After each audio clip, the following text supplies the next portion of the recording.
Hello and welcome to Focus on Liberia. I'm Sonny CA hosting today. This is the Hour of Politics. I am joined today by Mr. Dennis Jai, who is co-hosting. Can you? Okay, thank you so very much. Again, folks, welcome to Focus on Liberia. This is the Hour of Politics. We are broadcasting from Atlanta, our headquarters. Dennis Jai is in studio today, and this is the Hour of Politics, and he will be co-hosting with me. Our guest for today is Deputy Minister Axe Doe from the Ministry of Youth and Sport. He is here, and we have a topic which is youth empowerment and youth in politics, the case of Liberia. Well, to discuss the topic, we have two segments. We'll talk about youth empowerment under the local government, and also we'll talk about youth in politics and the ruling Congress for Democratic Change, and Mr. Doe having to be a member of that political institution. Dennis, before we welcome our guests, it's good having you co-hosting on the Hour of Politics. Right, I don't like this politics stuff, but I'm glad I'm here so we can talk. Because I learned the minister was coming, and growing up in Liberia, I don't know. Okay, I met Assistant Minister Sayer Morris. Okay. We were in high school. He spoke, and since then I've not been in the company of a minister. So I thought to come here so as to be in the presence of the Honorable. Again, Minister Isaac, welcome to Focus on Liberia. We want to welcome all our viewers from across the globe. This is Focus on Liberia, where we discuss, elevate, educate, and promote all things Liberia. Thank you, Mr. CA, for inviting me to co-host with you. It's always a pleasure to have you. Mr. Doe, welcome. It's good to have you.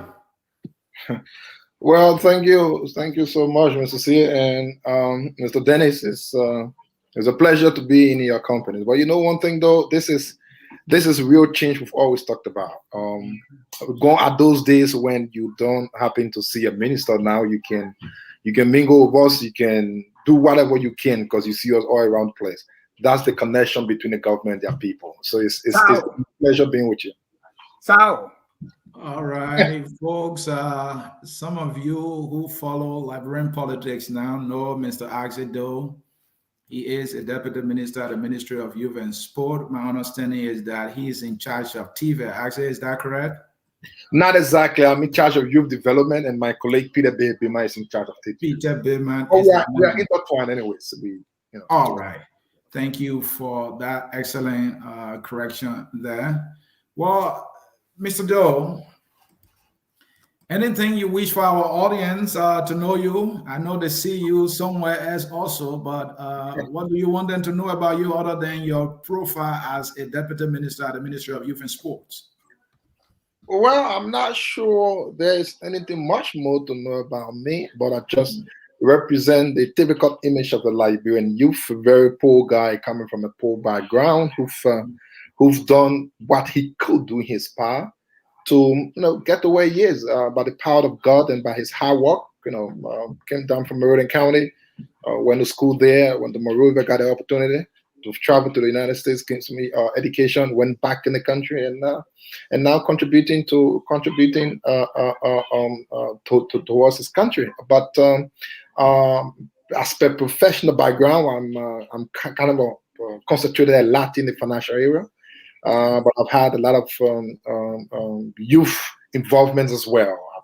I've also been one time the youth chairman of the CDC USA, the USA branch of the CDC. I know usually when we talk about being youth in our country, a lot of people, see a lot of beer and things and say, "Well, how is the man going to be a young man when he get all this kind of beer?" But yeah, but that's okay. Sometimes it happens actually. But yeah, basically that's everything to know about me. I don't think there's anything much more there. All right, thank you, Mr. Doe. I know your middle initial is N. How do you pronounce the name representing that initial N? You know what? It's a Dalit name, crew name Yano. The N is silent though, because it's followed by a Y, and it just means yourself. Always look at yourself before you do other things to other people. So So always, how you pronounce it again? Yano? Yano. Okay. That's a cool name. Yeah. Yeah, Dennis, I know what that means. Yano mean, in Sastan crew will say Yano, and that means yourself. Yeah. Dennis, I'm sure you know yourself. He has a name that we can all relate to. Yeah. And I want to welcome Minister Doe to focus on Liberia. Feel at home. Talking about youth, and Mr. Doe talk about the beer. So right now it looks like I'm the youth here because there's no beer. But youth by definition, I want to put some statistics out there because as we talk about youth, right? Africa has the youngest population in the world with more than 400 million young people ages between 15 to 35. So I'm thinking, so the youth in Africa constitute 19% of the global youth population in 2015, numbering that million. And then the United Nations define youth as age 15 to 24. It is predicted that by 2030, the number of young people in Africa will increase by 42%. I'm saying this because of Liberia. The revised national youth policy, that was 2012 to 2017, the definition of youth is 15 to 35. And this youth fall under ministry we call Ministry of Youth and Sport, that was established in 1982. When I first maybe in elementary school, it was Ministry of Labor, Youth and Sport. Then they kind of took out labor, and now we have Ministry of Youth and Sport, and Minister Doe happened to come from this ministry. So I'm excited to discuss youth because this is a very important population, not only in Liberia, but also in Africa. Back to you, Mr. Sear. Dennis, thank you. Mr. Doe, let's start with relationship in everything matters, right? Even our workplaces, you want to have a good relationship with your coworkers, and sometimes your boss or bosses and all that. So, I mean, how is your boss, Mr. Zoga Wezen, doing, by the way? And how is the working relationship like, given that you are youthful and he's a little bit up there? How is it working? Well, as young people, one of the things we can do is to learn from those who are ahead of us. And so we are privileged to be in the surrounding with a man we refer to as a father, as a boss, and someone who we even call comrade, despite the fact that he is a person in the age category that could be our father or grandfather. That alone tells you of the relationship we've had over the years. I mean, in everything you do, you're not going to get 100%. I know there were times he would call me and say, Isaac, I want this done. Say, oh, but I'm going to do the other one here. Overall, we have had a phenomenal relationship. And this is by evidence of nothing you will hear of youth and sports within the media space. In Liberia, at times, one other ministries sometimes, come in the public and things are discussed there, but you who never hear anything emanating from within the Ministry of Youth and Sports. We could disagree, but there are many ways through which we go inside, sit around the table and discuss. And one of the things I'm grateful for is that my boss happens to be someone who listens and who doesn't see himself to be anyone who knows everything. But we've had a phenomenal relationship. As far as my co-workers concerned, listen, we are good. I go to everybody's office all of the time, and I take lunch. I put my hands in people's pocket and I take money if they have it. That tells you of the relationship we have. We are great. Mr. Doe, because of my role, I get the privilege of hearing a lot of things. I have reason to believe, given the source of my information, that your boss, Mr. Zoga Wezen, is overshadowing everything. He's more like, doing the TV work and all that. Is there any truth to this? Have you experienced anything like that? He's almost every trip outside of the country. We live in a society where people can say as much as they want to, but the truth of the matter is that he is the Minister of Youth and Sports. We are assisting him. So he runs the ministry, and we are assisting him. So he takes the decision. That means you need to attend all the conferences, right? Well, I don't know of that. I know of many persons who've attended conferences. I know Mr. Forbes, my colleague from the administration, have gone places. I know James Stowe, Peter Bima, I know Malaya Sharif, Andy Kwame, myself. I've gone on one or two. But I don't think there's any truth to that. I mean, as far as I know, we've had a phenomenal relationship. And I mean, you expect to have some disagreement on some things, but that is at the minimum you can always think about. And we always manage to handle things, actually. Thank you. Mr. Doe, let me start like this, because as we talk about youth tonight, let's also, I know I threw some numbers out there. In Liberia, who is a youth by the book and also by the everyday persons? Who do we consider a youth? Well, thank you. And then you've given us a lot of statistics here, one of which happens to be the National Youth Policy document. Of course, you did mention the expired version. That's one of our achievements that we had anyways. We managed to revise that, and a lot of other things were included during this time. We went across the country to ensure it is inclusive of the actual voices of the young people in every part of Liberia. And according to that document, of course, the revised constitution, it defines the youth as being the age of 15 to 35 now. Other chapters across the world, it stops youth at 25, but Liberia has had very long years of civil wars, and so you will expect those who were in the youthful age at the time of those wars did not enjoy that time of their life, and so it was incumbent upon the national legislature to say, you know what, these people did not enjoy at the time they were youth. At the time they were 25, now they are above 25. Are they not going to enjoy that? So let's push it up. It is based on that now. They've recognized age 35 to downward 15 to be youth. So once you fall between that, you are a youth. And I'm sure I'm a youth too. So. Oh, okay. I don't want to ask about your age, so it means you fall between that. What is driving this definition or this categorization of youth? Is it because people are, as you were kind of alluded to, is it because people are older and still in maybe high school, or they don't have opportunities? Because if you go where I was born, by 25, people have their families, they have children. So what really is driving this definition that our youth should be up to 35? Well, like I earlier on stated, I don't want to believe it has something to do with if you can, have a child or not, because people as young as 18 can have children. But what I do know, driving the age up to 35, like I stated earlier on, was as the result of the understanding that young people who have otherwise enjoyed their youthful age during the long Civil War years did not get to enjoy those. And so if you were probably 17, 18, 19, 20, 25 during the time Liberia was fighting war, you wouldn't get to enjoy things a young person, a youth should benefit from, should enjoy.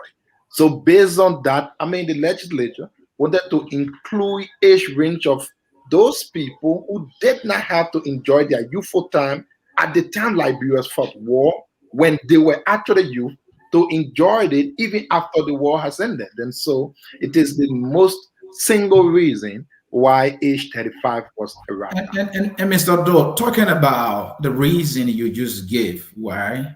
So now the age of who is abused being extended to 35. It said that there are things in Liberia that when you are a certain age, you enjoy for free, like a basic social service that is being provided by government. Because other than that, I don't see the rationale of increasing the youthful age just because somebody said, oh, what was 14 and this person did not get to play football. I don't see the rationale. Do you see it? There are many things you enjoyed as a young person. Okay. One, you enjoy the labor of being called a youth. Or just being called a youth? No. I said one, you enjoy the labor of being called a youth. But that can head a youth organization. If you are not a youth, you cannot head a youth organization. That's one. Okay. Number two, there are programs run under the Ministry of Youth and Sports that are just limited to age 35 and below, down to 15. If you are not a youth, you don't benefit from that. Again, there are other international seminars that are meant for youth, according to the definition of your country. Say, for instance, the ECOSOC. ECOSOC is limited to a young person as recognized by each country's own laws and what have you. If you are not a youth, you don't go there. You don't have the opportunity to go. So these are just examples of the many opportunities you get benefit from as a young person. Not just you being called youth, but there are many other things. So for international conferences or programs, and given that there is I don't know what is the universal definition of youth by the United Nations from age, then it was age 14 to 24. If somebody from Liberia definition is age 15 to 35. So let's say it's an international match. Will Liberia standard be used in qualifying the youth? Or when it comes to those things, the first precedence happens to be the jurisdiction of the country. The country is the number one, and then it goes to the international. And so usually it's on the definition of youth as per your country. So usually they will send invitation to your country, and so we are having the seminar for youth. You define youth and you send your people. So if it comes to me, for instance, I wouldn't go beyond the definition of youth within my country. So yeah, usually that's what it is. Mr. C reminds me that maybe we have a game and it says for you, so you go send your 35-year-old man and start running your belly. But on a serious note, Minister Doe, let's say when you talk about that people who did not enjoy their youth, the first person I think of is myself, right? Because I was a teenager when the war came, and that was rough, So the first war, I did not enjoy my teenage years. So what do I do now? What can the government do? So instead, now that the government is, or the legislature is taking the age to extend it to 35, what specifically are they doing, or the country is doing, so that those who did not enjoy those things enjoy them now? What are some of the benefits? What are some of those things that they are providing to make sure that people who miss out on enjoying, as you said, their youthful years, enjoy them now, besides maybe going out to conferences? What else are they doing? Well, if I may understand your question right there, we agreed and note on one thing. Nothing is going to be 100% in everything. You want to have a very reasonable estimate. By all account, somebody, somewhere, may not be inclusive even when you carry to 40. Someone will be 41.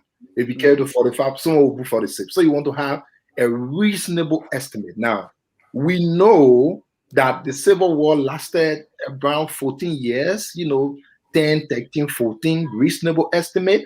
And before then, the youthful age was limited at 25. So if you were to take a reasonable estimate of 25, 10, 14, you can take 10, 11. So you say, okay, let's take 10 years and add it on there. Why it is true, I may agree, at least one person, no matter the case, may have been 25 going to 26 and working, probably they will be 36 now and not within that youthful age definition. But again, no matter where you carry it, you will still see someone beyond that. So we have to have a reasonable estimate to actually determine that. Thank you so very much. Dennis, you have meeting.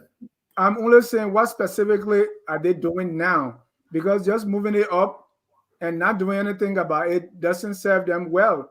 So what are some of those things that they are putting in place to make sure that the youth this time enjoy what they're supposed to enjoy? Because if they don't, I see that we may move it up to 50. Well, I think that's why we are on the show now, to discuss youth development and see what the government is doing for the young people. So once we discuss that, I'm sure we all get to know exactly what is saying. All right. Folks in cyberspace, you're watching the Hour of Politics with me, Anthony C. I'm being joined today by Dennis Jai, co-hosting. Mr. Doe, let's get into youth empowerment under the pro government here. Talking about that, may I ask, Mr. Doe, how does the pro government see the poor use of Liberia with respect to nation building? Liberia is not unique when it comes to problem. Mm. Every country definitely got some problems they will go through. Mm. Liberia is, of course, no exception. There are challenges Liberia go through, one of which I will quickly point to the issue of youth employment has always been there. But what is important is how we take steps to mitigate these problems. How are we moving the goalposts? At what pace? What has been accomplished so far? What are we looking to accomplish? And how we can change the dynamics of youth participation in every process and stages of our Liberia's developmental process. Those are things we've been looking at, we've been doing, and we have always eyeing since since we took over the post. Now, let me go just step by step as to where we come from and where we are. When we first got appointed, taking up the youth development space of our country, the very first thing we thought of doing as people is to look at our existing project at that time that are targeting youth and see how are they aligned to their actual goal areas. I gave you an example. We had the cadet program. Cadet targets youth who are graduating university seniors or recent graduates. When we looked at that, cadet was only operating in Montserrat County. So in the mind, this program targets university graduates or graduating senior. Montserrat definitely does have universities. Meriden County too does, and other places too.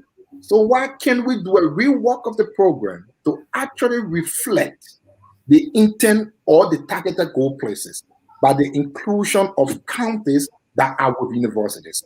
Since this program targets university graduates and recent, should we only limit it to Montserrat County? What's about the other places where we have universities? So those were the ideas. Based on that, we did a reworking, remapping of our programs to ensure they can conform to the current day's reality. After we've done that, we belong to the youth space. So the next thing we had to do was to ensure we have the clear work relationship with those in the youth space. The FLY, the LINSU, the Mana River Union, those statutory organizations. We went through engaging them to ensure we can understand where we stand as government and we can understand where they stand and how we can blend our ideas to actually push forward. We did that successfully. Now the next thing was, okay, we are doing youth things. Are we going to be scattered all around the place? What is driving us? We know we have the propo, which is a kind of a general document, but what specifically we got our operations? That's how the issue of the National Youth Policy document came about. And we saw it was expired and some changes were needed to be made. But then we thought, you know what? We shouldn't sit in the air-conditioned office and just come up with something. Let us go to the people, the young people, and hear from them. Let them tell us what they think government can do that will be benefiting to them themselves. That's how we went divided the country into 5 regions and went across Liberia, actually bringing up this document. We spoke with all classes of youth you can think about. The pimping riders, the disadvantaged youth, the stable youth, out of school, in school, everywhere. And we put the document together. Well, after putting the document together, we needed to ensure county structures are there, are functioning, because we have to decentralize power.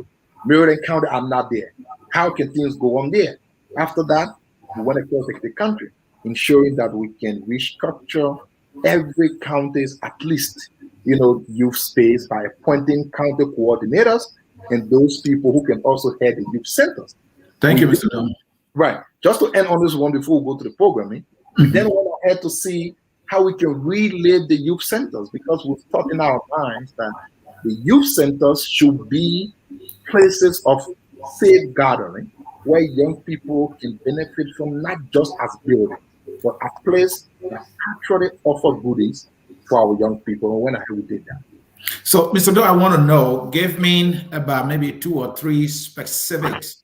By specifics, I mean, what are the problems I know you listed unemployment as one of the issue confronting the youth population. So that would be one. Besides that, what are other specifics that you are targeting or you are looking at? And, it will be a lot. and hold on there, Mr. Doe. And how much have you been able to achieve so far in terms of number of persons who have probably gotten training or something like that? Well, thank you. If we talk about that, I will talk about the issue of let's put entrepreneurship on a broader category, to be young people who have the zest to do business, to engage in some form of income generation, and the opportunity there too. The issue of access to finance, to loans, kind of a very tough and difficult in our country. So how can we soften those places to give young people the opportunity? That's the next one that I thought you would definitely want to look at as the challenge. And if we were to, have done the calculation, but based on the programs we've run since we came in government, like the YOP targeted 15,000, the LEAP targeted some 20,000. We ran the cadet targeted 5,000. If we put it together, I would say, may not be much, something around maybe 40 to 50,000 across the board from different angles. Now, what is it we've always wanted to achieve? We want to give the number you just called, Mr. Doe. Are these youth that you already engaged, plan to engage? No, those are people we've engaged based on different categories of programming. And your estimate is about 50,000 youths in Liberia across the country that you have been able to engage. Yeah, that's the best estimate. Engaging them with what? Just like what you asked on what are those things we see as problems. I talk about entrepreneurship on a broader perspective on how young people can be empowered to generate income from themselves. So from any specific number on the number of persons that have gotten employment through any of your programs?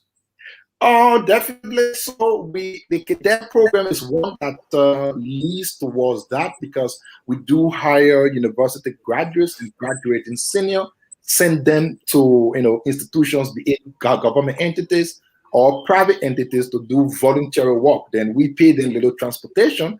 Our aim is by the end of their training, maybe 3-6 months, if there's any vacancy within that entity, they will be the first priority to actually get something. I know the first year, let me say, we had about 1,006. Of that, about 67% of them got employed. So maybe you want to take it around 700-800. I may not be exactly right, but 67% of the numbers that we targeted got employed from that one project alone. We have Mr. Doe, before I bring Dennis in here quickly, one of your, I think it's the only major policy document or plan for the country, the PAPD. In the PAPD, job creation is one of the key things that's been mentioned. I have had the opportunity to have interviewed Akara Grade 2 times, and I asked him, hey, if I'm not mistaken, in your PAPD, you talk about creating about 1 million jobs in 6 years or so, and correct me that on the figure. And I asked him, Mr. Gray, your government be in power now, do you have any number from your ranks and file to show that, hey, these are the number of jobs we have created? And he said, I can't give you any number. And 2 times now he said that. So let me pull it to you, because I will assume that your ministry is working in line, with the entire government in trying to meet this, milestone that you set, this ambitious one. Do you know any number so far in terms of the number of jobs the government has created since it took power? Well, to just give a first correction quickly, the PAPD, the document, the proposed document that we use as a guiding tool for governance, it has stated 1 million jobs. It did say, though, we're looking to take 1 million people out of poverty. So that is a little different from creating 1 million jobs. Okay. So it was taking 1 million people out of poverty. And do you know how many percent you have taken out of poverty now? Since You know, one thing we can do, we can use the national budget as it is as a means of having that sort of discussion. If you look at the GDP per capita, it tells you how much of the national's economic activity did transfer to individual person. If you were to look at that, there is a little slight increase. So that, if we were to go in that, we can use that to actually see it. But again, like I said, challenges always remain, and there still is. But are we making a step? I do believe we are. Is there the opportunity for us to do more? I do believe we should do more. But as far as it is now, we are walking the walk, and hopefully someday we will be where we are. Though we are not there yet, but we are making strides. Dennis? Yeah, a few things are jumping out of me here, and let me lay all of them on you. Number one, let's do the numbers here because you're coming from the ministry. Let's do some numbers here. Do we know the total youth in the country that is ages 15 to 35? Do we know the total number of youth at voting age? Do we know the total number of youth that are in school? Do we know the youth that's supposed to be in school but are not in school? And also the issue of, as you call them, the disadvantaged youth in the country, or Zogos. Do we know the total number of youth that are living in the graveyard? So let's do some numbers here. I know you want to carry me to that school, no problem. So I mean, just give me. You may not have the exact. Based on best estimate, as per our estimated number of young people is something around 2.9 million. 2.9 million based on our estimates, because it's about 73% of the total population being young people. If you were to do the math between there, you would rank somewhere around 2.8, 2.9, something around the population being. Now, when it comes to youth who are in school, Ministry of Education will be best to provide that information. But I want us to go specifically to the outbreaks we talk about, like, you say Zogos. A lot of people say Zogos thing. I know of recent, before I came on leave, we did have a consultant who did that work, because we wanted to have a very good estimate of how many they are over there. As per his estimate, they are anywhere between 90 to 100,000. Although those who he reached, based on the sampling he did, was somewhere around 30 to 30,000 around there. But if you were to do the conversion as per the sample to the actual, it would be anywhere around 90 to 100,000 of youth who are actually at risk. Right. Go ahead, Mr. Fear. Of all the challenges, Minister Doe, that the youth population faces in Liberia, which one concerns or worries the CDC government, and why? As the youth development minister who is helping my boss, if you were to ask me, there are many places of concern. Everywhere is of concern, but if we were to rank based on what I would want to engage now, let's start with the adrexio, people call Zogo.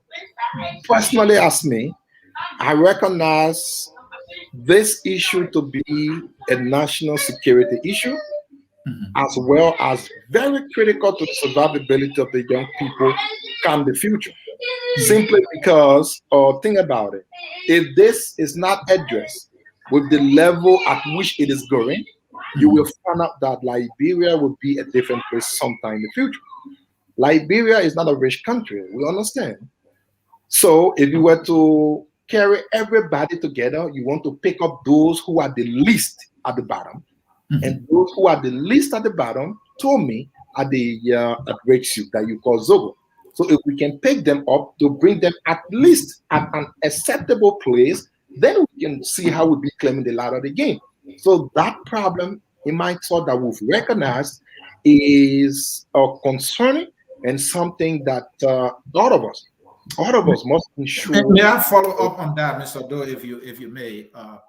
Knowing the seriousness of this Zogo issue, I've seen that around the election time, your government went in there and gave them a few thousands of dollars, trying to win their votes while they were still in the graveyard, right? And this is a fact.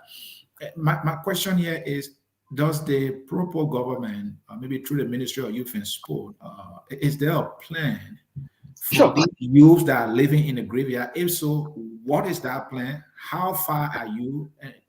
Tell me. Sure. Definitely, there is a plan. First, these are the programs I wanted to talk about. We did run a pilot project under the name SEED, SEED, that is socio-economic empowerment of disadvantaged youth, those Zogos we talk about. That program initial target was 500 of at-risk youth, Zogo. We wanted to see how it would work to take them from their state and bring them to a very acceptable standard of living in our country. At the end of the day, though, we managed to achieve 520, I think 526, because we had influx of them. And one of the things we've noticed is that these at-risk youth are very much willing to grab opportunities. It is only the matter of bringing the opportunity for them to take it. That's one thing we noticed. So we saw how a lot of them come in who have to do training and take about 520, 526 and deal with them. Now that program was successful. They went through rehabilitation, the provision of skills. At the end of the day, we provided them 2 startup capital for whatever you want to do. Some of them went into carpentry. We give them, carpentry tools. Some of them did little business. You want to sell gas, you want to do something. Whatever they wanted to do, we put them into it. And at the end of their graduation, we give them startup capitals. Now, after that program the government wants to solve this program once and for all. We want to solve it. Good thing my boss had put me in charge of the program called At-Risk Youth that we've developed. We've started developing a concept and we involved our UN counterpart. So jointly with the UN and the ministry and the youth groups, we developed a concept that is somewhat around $13 million as of today. That concept was finalized, agreed by the UN, sent to the minister, and the minister should be taking it to their cabinet meeting. And once it is approved by cabinet, the president will go ahead and see how we can, roll funding for this. But as of now, we've gotten something around 700,000 that would be meant to start construction work of a facility we want to house them. Because one of the challenges we had during the seed was that, in the day we'll go to them, work on them, then probably in the night someone will go back. That is very risky. You don't want them to go back to what they always did. And so our thought is to have a station facility, well-conditioned, structured, where they will be placed, work on them until their graduation. So as of now, as I'm speaking to you, we did have some money from central government, around 700,000, that we are looking to starting the construction work. And once that is done, we'll be looking at getting them from the street, sending them over in stages of 1,500 per term and working on them. But yes, we have a plan. We did have an experiment that worked out very well. And hopefully in the next couple of months, we should start up this one that is the biggest of all. Thank you. Mr. Doe, I want to go back to my question on numbers, right? Because numbers so important that even God, in his infinite wisdom, committed one book of the Bible to numbers. Oh, the Bible man, you can't bring Bible business. Well, numbers very important because what you cannot measure, you would not be able to solve that problem if you can put numbers to things. So I'll go back to my numbers. I know you say I should go to the Ministry of Education for the numbers, but here's what I've encountered, right? If the number of youth in the country, especially per county, I don't know if these things in Monrovia. I'm not from Monrovia. I'm way behind God's holy bike in Sino County, where the youth now, we are trying to help our own school, but nobody is there. They are in the gold mines. They are mining gold. Some are everywhere.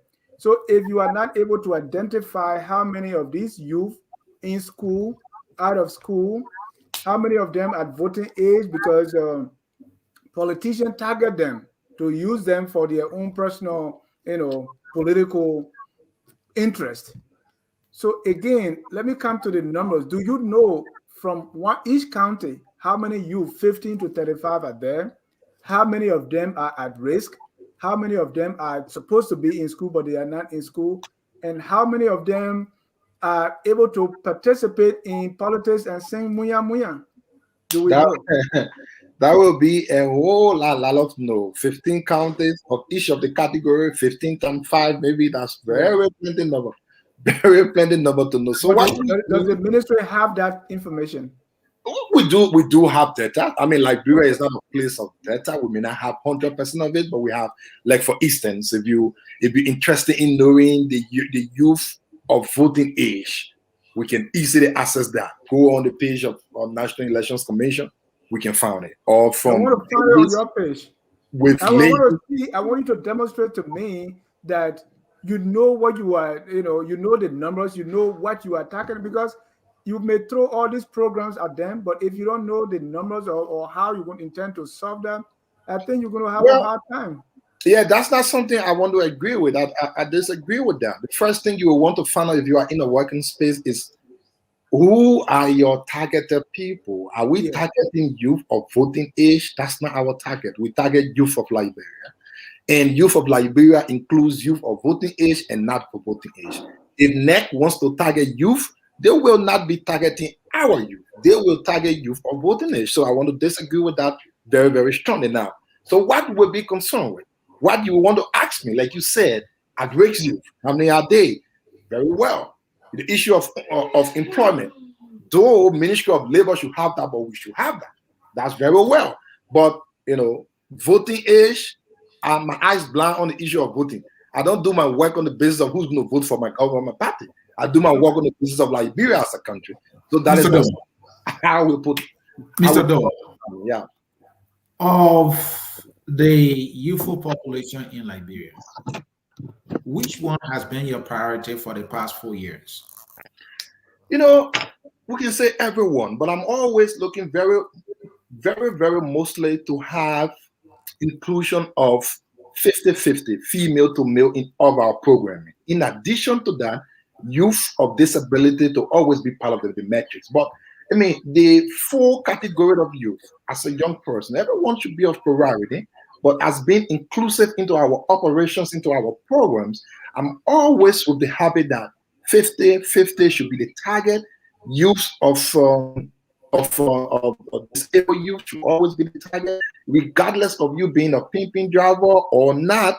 We should be moving to change those things. So all of those people put together. And Mr. Doe, there's a reason I asked the question, right? This Zogo crisis it's more than serious. I know you explained funding being secure, you're thinking about bill, but from the government side and the funding you talk about, if I heard you correctly, that's funding from somewhere, right? It's not directly from the government, but it's still for the government because it's intended for the government. But the reason I asked the question is you have 4 years and this Zogo crisis is getting serious. Have you made that a priority? At least in 4 years, we are being a much better place. Do you agree with that?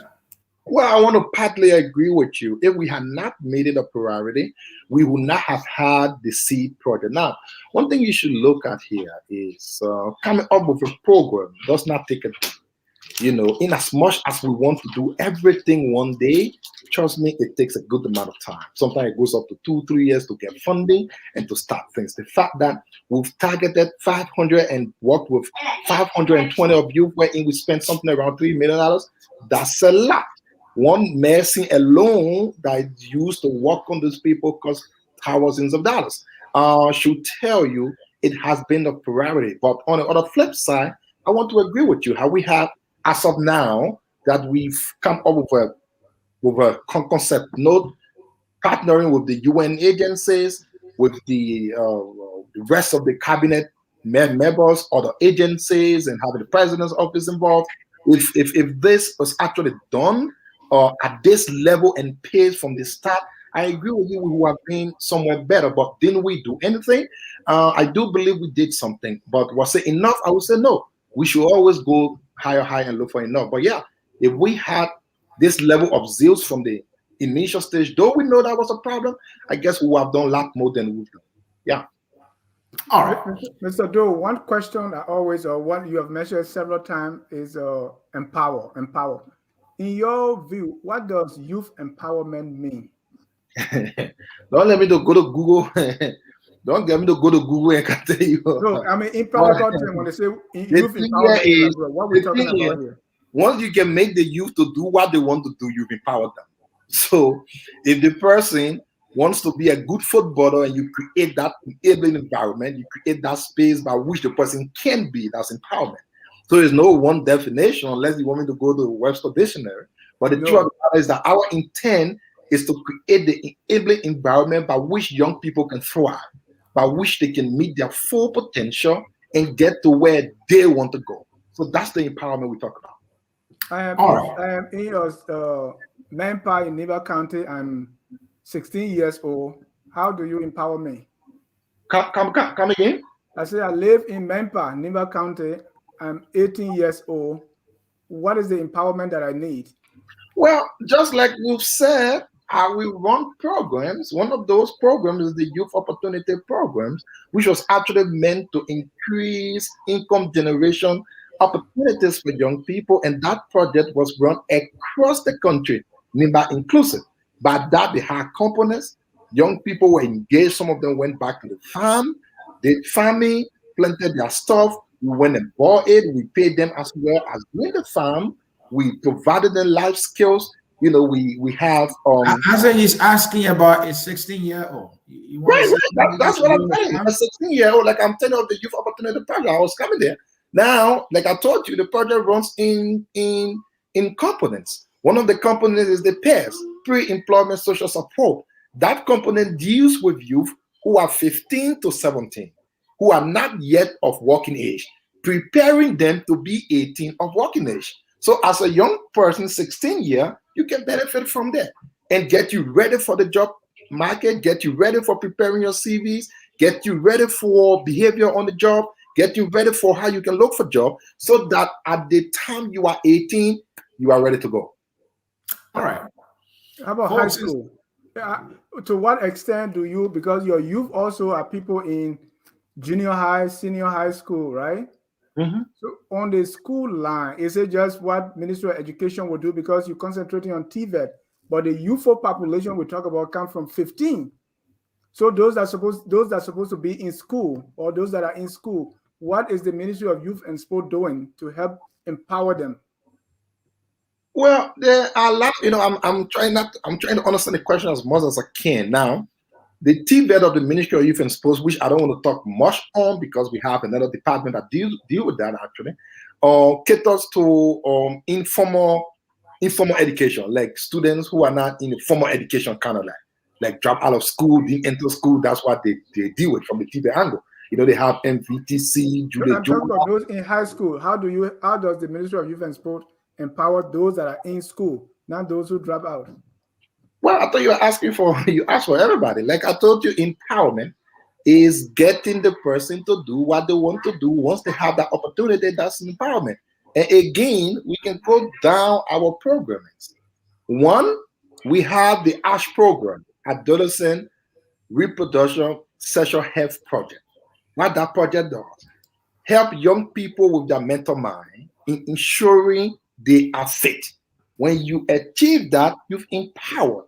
That project goes down to the classroom as far as high school, elementary, university. So there are categories of projects that we run based on these different targets. We have the Youth Connect program. If you went on my page right now, you will see me under the VIP stadium at the stadium place there with almost 500 students. Those were students graduating from our computer literacy program. They've been empowered to ensure they were 12th graders and 11th graders. Most of our young people did not know much about computer, and we thought to do that. We also did innovation through the internet. We also did many other things, how you can tell story from online. So all of these, there are classes of program as per each of the target area we want to go. If you went to university, we have the LEAP. The LEAP project contributes to youth employment. What it does is it helps universities strengthen to help their students better off. One, at BWR, Booker Washington, which is high school, but a little bit small from high school too. We help them with their curriculum development, wherein we develop portrait curriculum for them. We develop, you know, how you call this thing? Um, those who serve, like the food people, the serving, catering, right? Catering curriculum for them, and they use those curriculum to empower the people. At the University of Liberia, we did job readiness for students who will be graduating. At the Nima Community College, we did entrepreneurship. So we have programming that target each of the areas that we can go through as we go on. But yeah, what we do is to ensure we have an inclusive picture of the country's youthful space. Thank you. Mr. Doe is a Deputy Minister for Youth Services as a Minister of Youth and Sport. I'm also here hosting. This is the Hour of Politics. Deneja is co-hosting today on the Hour of Politics.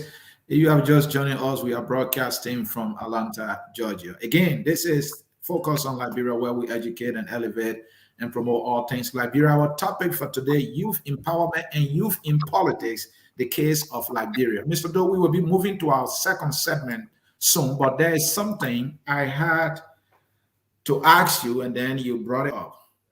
Computer. And this question is not restricted to the Ministry of Youth and Sport. You are an official of government. You are a member of the ruling party, and this question is mainly for the government or the CDC government. Will you agree? Let me put my question here. Do you see the need for a mass computer literacy program Absolutely. in Liberia? Absolutely. Okay. Absolutely, 100%. Okay, so then tell me, where are you? Because I asked the word mass computer literacy program, and my definition of that is that we have sufficient computers, if possible, in every school where the Liberian child is learning computer and is being taught computer. Do we have that in the proper government? There are always challenges. There are always challenges. Doing a little better, but there are challenges. But to your question, absolutely, I do believe we should. Listen, this is the age of technology. I don't know how many jobs you can get without the use of computer nowadays. I don't know. I don't know how many they are. Like even jobs, going to university nowadays, I don't know how you can manage without the use of some computering thing. So I absolutely agree that should be a necessity at every grade level. Are we at 100% though? Absolutely not. Have we been doing a little bit to try? Yes, we are. I know the Ministry of Education have had to equip some schools around. I can't remember because I'm not there with the issue of computering. And then I was speaking with one of the deputy ministers there the last time, and I told him, look, one of the things we have to regulate and ensure, when you take the information sheet of almost all of the schools, you will see the listing of things the students pay for. So if the information sheet states computer, whatever, the Ministry of Education should ensure that what the student paid for is being given to the student at the institution. That's one of the ways through which we can help, because once you pay for a field trip, you should go on a field trip. Once you pay for computer courses from a certain school, ensure that the students do have that. But for the issue of computer literacy, absolutely, I believe that's the reason why I mentioned earlier that our Youth Connect program, they take great deal in helping 11 and 12 graders with computer knowledge. We run a cohort course of 3 months. We bring the students every day. Mr. Doe, I actually want to say that if the CDC government that I know, like my ABC, were providing mass computer literacy program, even if it was just in Logan Town, the whole world will hear it. I am not sure you have any mass computer literacy program for the Liberian child or Liberian children in our country, and the fact that that is not happening, I don't see how the premium is being played on the youthful population that helped to elect this government. Yeah, when you say mass, I know mass could be so big. Is there someone around? Maybe not. Is this something we should look into? Yeah, we should. And One of the ways we can do that is not to have one big building where all of the students from across Liberia can come. No, to ensure every school is equipped with that. Because once every school is equipped, you will understand that students that pass through every school will have access to it. In addition to that, do we have libraries around where you have computer access? How many computer schools, institutions do we have around offering computer services and computer knowledge? I mean, these are things we can look at. But if you say mass, well, and Mr. Do, you want to answer your own question there, talking about libraries? I know Ellen Johnson Sally government did not give all libraries in Liberia. Are you guys say we are looking into any plan for one of the things I can tell you from the side of the Ministry of Youth and Sports, we do have 11 youth centers across the country. Each of those 11 youth centers is equipped with computer technology. That's one thing I can tell you. And that was something Minister D. Zuga Wilson ensured happened. When we got there, it was not so like that. But call to Bond County right now, they will tell you. Call to Nimba. Let's talk about sports. Mr. Doe. And I may be wrong here. Sports in Liberia is a letdown on the CDC government. Why will you disagree with me? You know, I'm not in the sporting department, though. I'm in the youth. I'm asking you the question as a member of the government. You work in the government. That's what I want to say. You know, yeah. I want to think, you know, the expectation, mainly from the side of the national team, if you were to say, was high, and maybe the result did not go in line with the expectation. In my view, Are you disappointed? Why shouldn't anybody be? I mean, I want to qualify for the World Cup, for the African Cup. Once I'm not, I should be. Anybody should be disappointed, of course. Well, should we invest more into sporting? Yes, we should. Have you ever expected that Liberia, on a president who has been iconic, you know, for sports, soccer for that matter, will be struggling in this manner? Is that something you anticipated in any shape or form? One thing you should know, the president does not go on the field to play football, no matter what he does. And listen, let's be fair. Your question is a legitimate question. I agree. The motivation for the president to encourage the players. How many times have you not seen the president with the players when they're playing? He goes there. He will not go on the field to play. He's not going to go there to score goal and pass the football. What he can do is to ensure they have all of the motivation that they need. And has he not done that? You can answer for yourself. Go and tell the top teams. You will see the president with that. Our understanding also, Mr. Doe, is that very little money is being pumped into the national team by this government. Is that a reality? Well, I'm not prone to knowing what is being spent from the sporting angle since I'm not there. All I can know, though, is opportunities for increment, opportunities for more to be done should always be something that we should appreciate. All right. Dennis? Right. And Mr. Minister Doe, I go back to what I said earlier about empowerment, because maybe you are taking it little by little, right? Because when I ask for empowerment, you give me a list of programs, right? But if you want to empowerment, you say what they want to do, right? So, and now you and Asuni have been discussing about sports, about computers, the academic, after school program, feeding programs, inter-high school competition, etc., etc. I think these are all ways you can empower people that are in high school, that are in grade school, right? I don't know what's your involvement in those areas so as to empower those students. And definitely the schools are now bad of, right? The academic standard has dropped. People that are in high school, they are texting or they are writing is very poor. So when you say, when I ask you about empowerment in the grade school, those were the things I was looking at. You gave me a litany of programs that we're doing, but I did not see exactly what the targets of those programs have been and what have you been able to accomplish in that area. Well, like I said, we run a government. A government is inclusive of plenty of branches. Mm-hmm. You know, the Ministry of Youth and Sports deals with youth issues. Youth is intertwined, interrelated from all ministries. Specifically, the issue of education It's the function of the Ministry of Education. In as much as we have programmings in the educational facilities, the core responsibility of our educational system is not that of the Ministry of Youth and Sports. Now, what we could do as people is to encourage people to go to school. How do we do that? We can come on a vacation job. The Ministry of Youth and Sports can say vacation job to ensure people, young people, get the need to buy copybooks, to buy pen, and be able to go back to school. What we can do, we can create recreational activities that will always bring them together. But as to how things are run from the side of education specifically, that is the function of the Ministry of Youth and Sports. If you were to ask me what part we played, like I said, we do run the program Youth Connect. Youth Connect deals a lot with information technology. We've had people graduating from our RCT. That is some level of education that we've done as a means of contributing in the education system. We do go there at times to do training.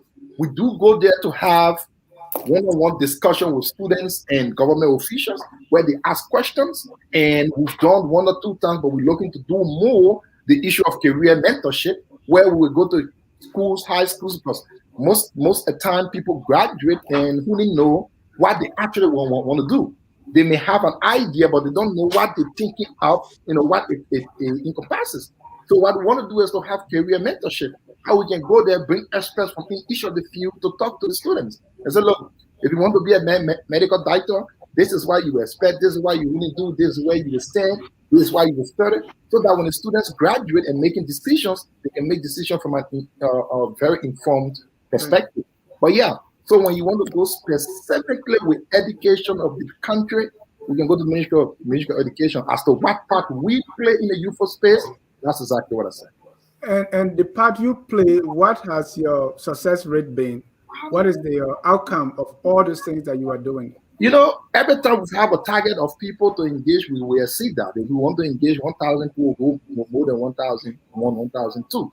And LINSU, which happens to be the Liberian National Students Union, kind of a force on us. We give subsidy. We work with them. Of recent, we give them. Now, the wire that is coming out, you can bring on the LINSU president one day, Mohammed Kamara. He will tell you we managed to give him, lobby for money for LINSU to be able to go to the classroom and help the students after class in preparation for the WIEC or the WAS, whatever they call it right now. But that's part of the right. Mr. Doe, that's what you've been doing. But what has been the outcome? Have you been able to look at the results and say, okay, because of this program that we run, X, Y, and Z has happened, and here are the numbers? I just talk about the LINSU. They just took WIEC. I can't give you outcome until WIEC result comes up. I'm not sure if there's anything much more than that. But you've been working for 4 years now, so you should have some records. Say, hey, it's because of this work we've done, we believe that there has been some upward movement in the area of the youth population. I think that's the next question. Exactly. Anything you can So again, to Mr. Dennis's point, let me go back slowly again. The Ministry of Youth and Sports will be a little overstepping boundaries, though working in a government that is for everyone should not have overstepping boundaries. For us to start telling you the successes of educational issues in Liberia, that is not the Ministry of Youth and Sports. Now, let me tell you on. Then tell us some success about the TVET program, for example. Like I said again, TVET is a distinct department run by my TVET friends, and I don't want to dwell more into that because they have all of you guys calling it. You are for youth services. The TVET program is just the technical aspect, providing the technical training or giving them the skills. So you should the successes of youth empowerment, because when you are empowering youth from 15 to 35 in all areas, give me something. I want outcomes. I don't want a description or job description or what you have accomplished. Those are the things that I want to hear. Again, I'm sure I'm helping. Let me tell you what the youth department, I am the Deputy Minister for Youth Development. Ministry of Youth and Sports is youth empowerment overall. In the youth empowerment, we have sports that is run by the Sports Bureau, TVET, and youth development. So let me tell you what we've accomplished, like I've told you over and over and again. Our youth opportunity project that was meant to have young people increase access to income generation have had a success of close to 100%, in which we have had more than 500 of teen youth between the ages 15 to 17 get prepared for the job market. In addition to that, more than 4,000 of youth establish various kinds of businesses under this project. In addition to that, life skills that they will need to live was actually presented to them. We should move from there and go to Cadet. Cadet is a program that helps young college graduates with job experience. You know, when you graduate from college, the next thing is job experience. Well, how do you get work if no experience? That program helps people that just came from college to get job experience. So we send them 6 months, we pay them, go and work, so you can know what is going there. That program too has had more than 100% successes. Up to the time, like I tell you, we've had 67% employment rate from that program. We can go to the lead. We can go to the lead. As it is now, you are answering the question, and that was Dennis' answer. Okay, you're doing this. I'm not sure if you're empowering the youth in these areas. There is no satisfaction. How can you measure? And you just said we have 66% youth employment, and that's what he was looking for, right? So thank you. Let me progress. Isaac, before we get to the political side of the youth, right? Let's talk about the issue of funding, a little more. Let me look at some numbers, guy. You know me, I'm not a number guy, right? But let me bring some numbers that I pick up here.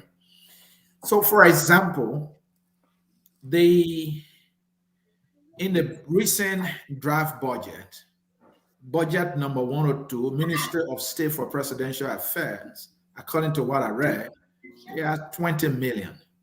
Then we have the Office of the President. All right, we had 3.5 million. Vice President. Thank you, Dennis. Thank you. Office of the Vice President. We have 3.5 million. Now, I don't want to bring the president on here because it will even be bigger. Now, here is the Ministry of Youth and Sport.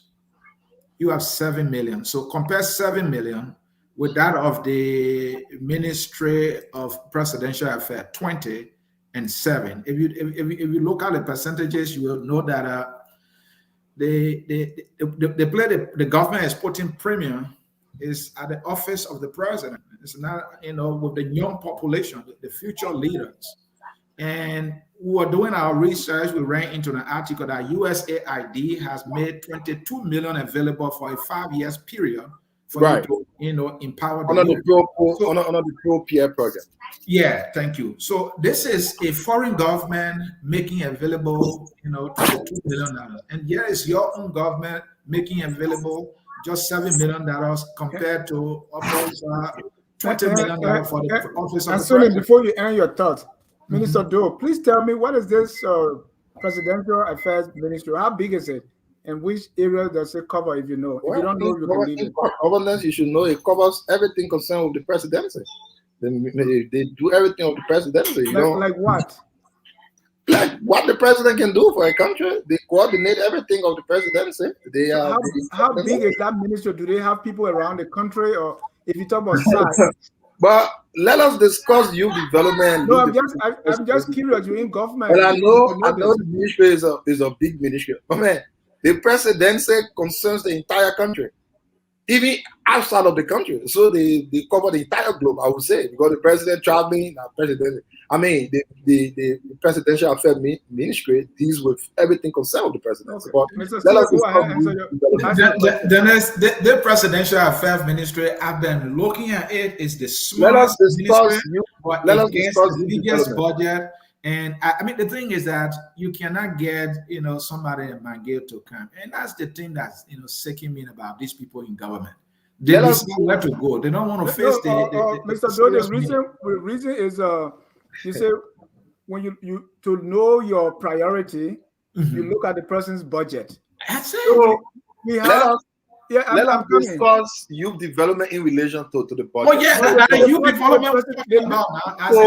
Yes, The Ministry of Presidential Affairs, you say this covers is the the whole place country. where I will advocate for the young people. I It is say, in my mind that the young people should be receiving equal percentage as the percentage of young people in our national budget. We are about 73% of the population. so, Let Mr. us Doe, have let me land with my That's exactly question. our point, right? Mr. So, Doe, that is precisely our point, because the thing Well, is that the youth should be the priority of the government. you know All right? what? Every institution got priority. From youth and sports, I would definitely talk about my ministry. Does not mean Ministry of Agriculture is not important. And one thing you should know, though, is youth is a cross-cutting issue. Ministry of Agriculture's Exactly, that is our point, because as when you look at our population, it's predominantly youthful.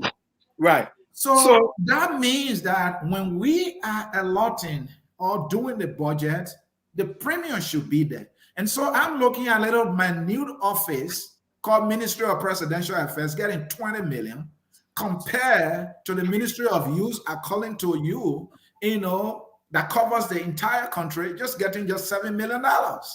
You know where the government heart is. And No. The Ministry of Youth and Sports, yes, got 7 million, but the youth of Liberia did not get 7 million. How it works, like I was saying, if I may end, right. Youth issue is cross-cutting. Whatever at Ministry of Agriculture. No, let's leave Ministry of Agriculture, because let's talk about presidential affairs. No, hold on. I know you're going to defend this line item, but let's be honest here.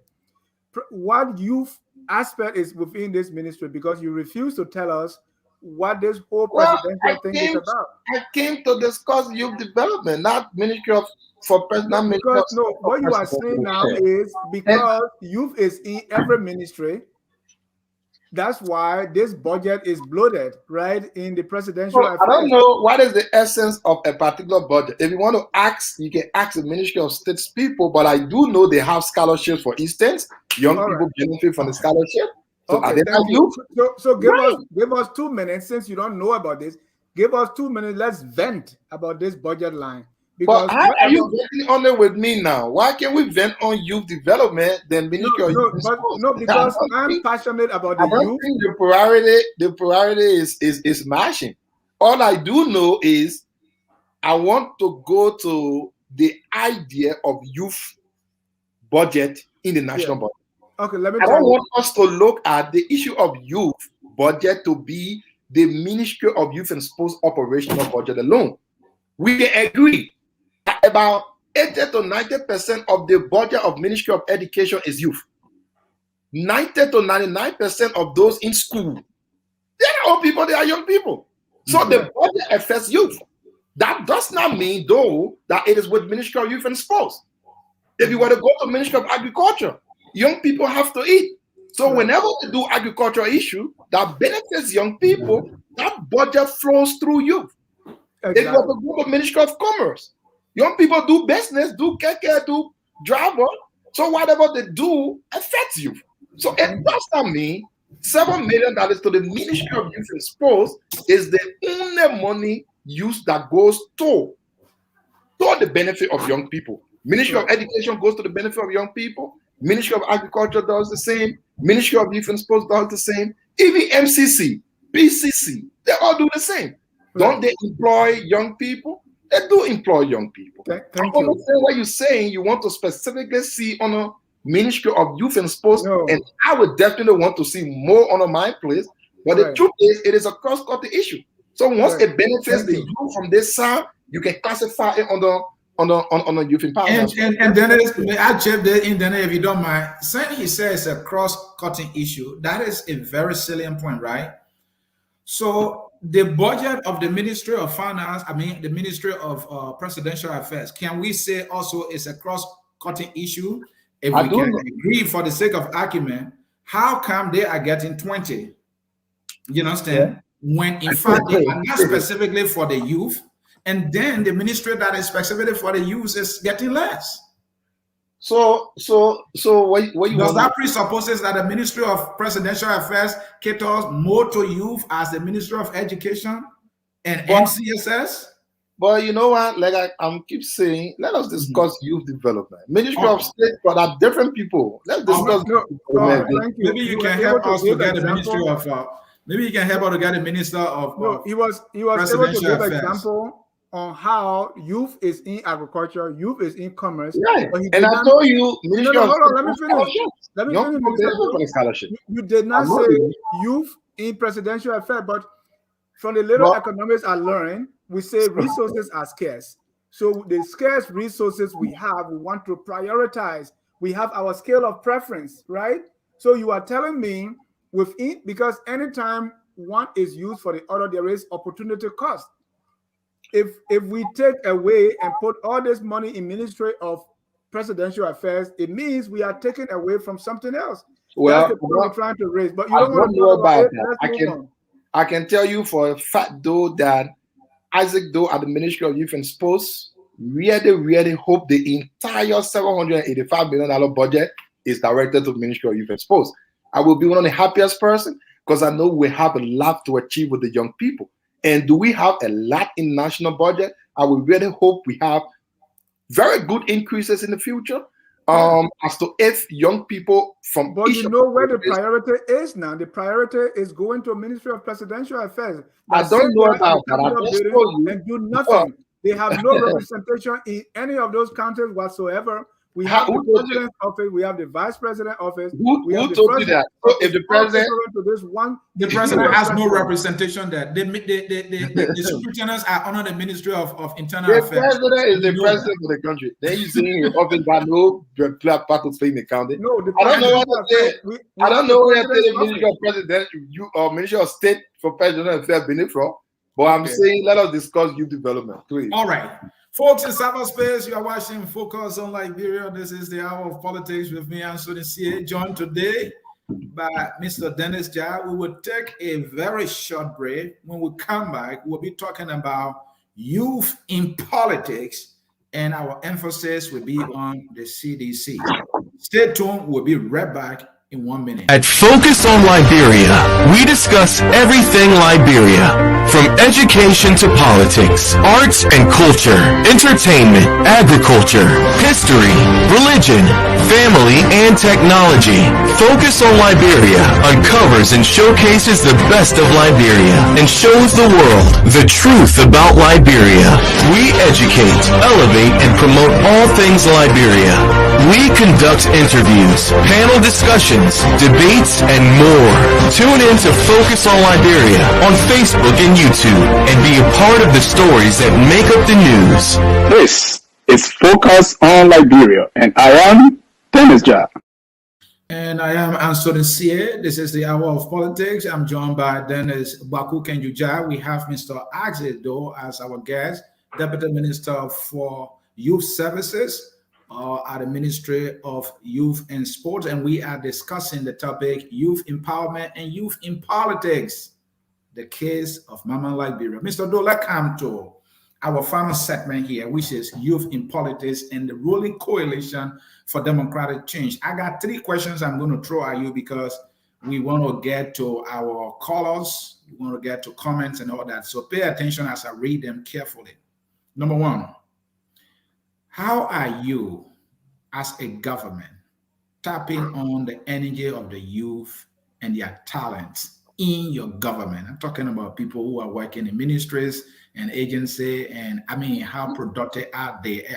Then the next question is the CDC a good or bad example in terms of factoring the best young talents in government? Simply saying, do you have the right young people in the right places in your government?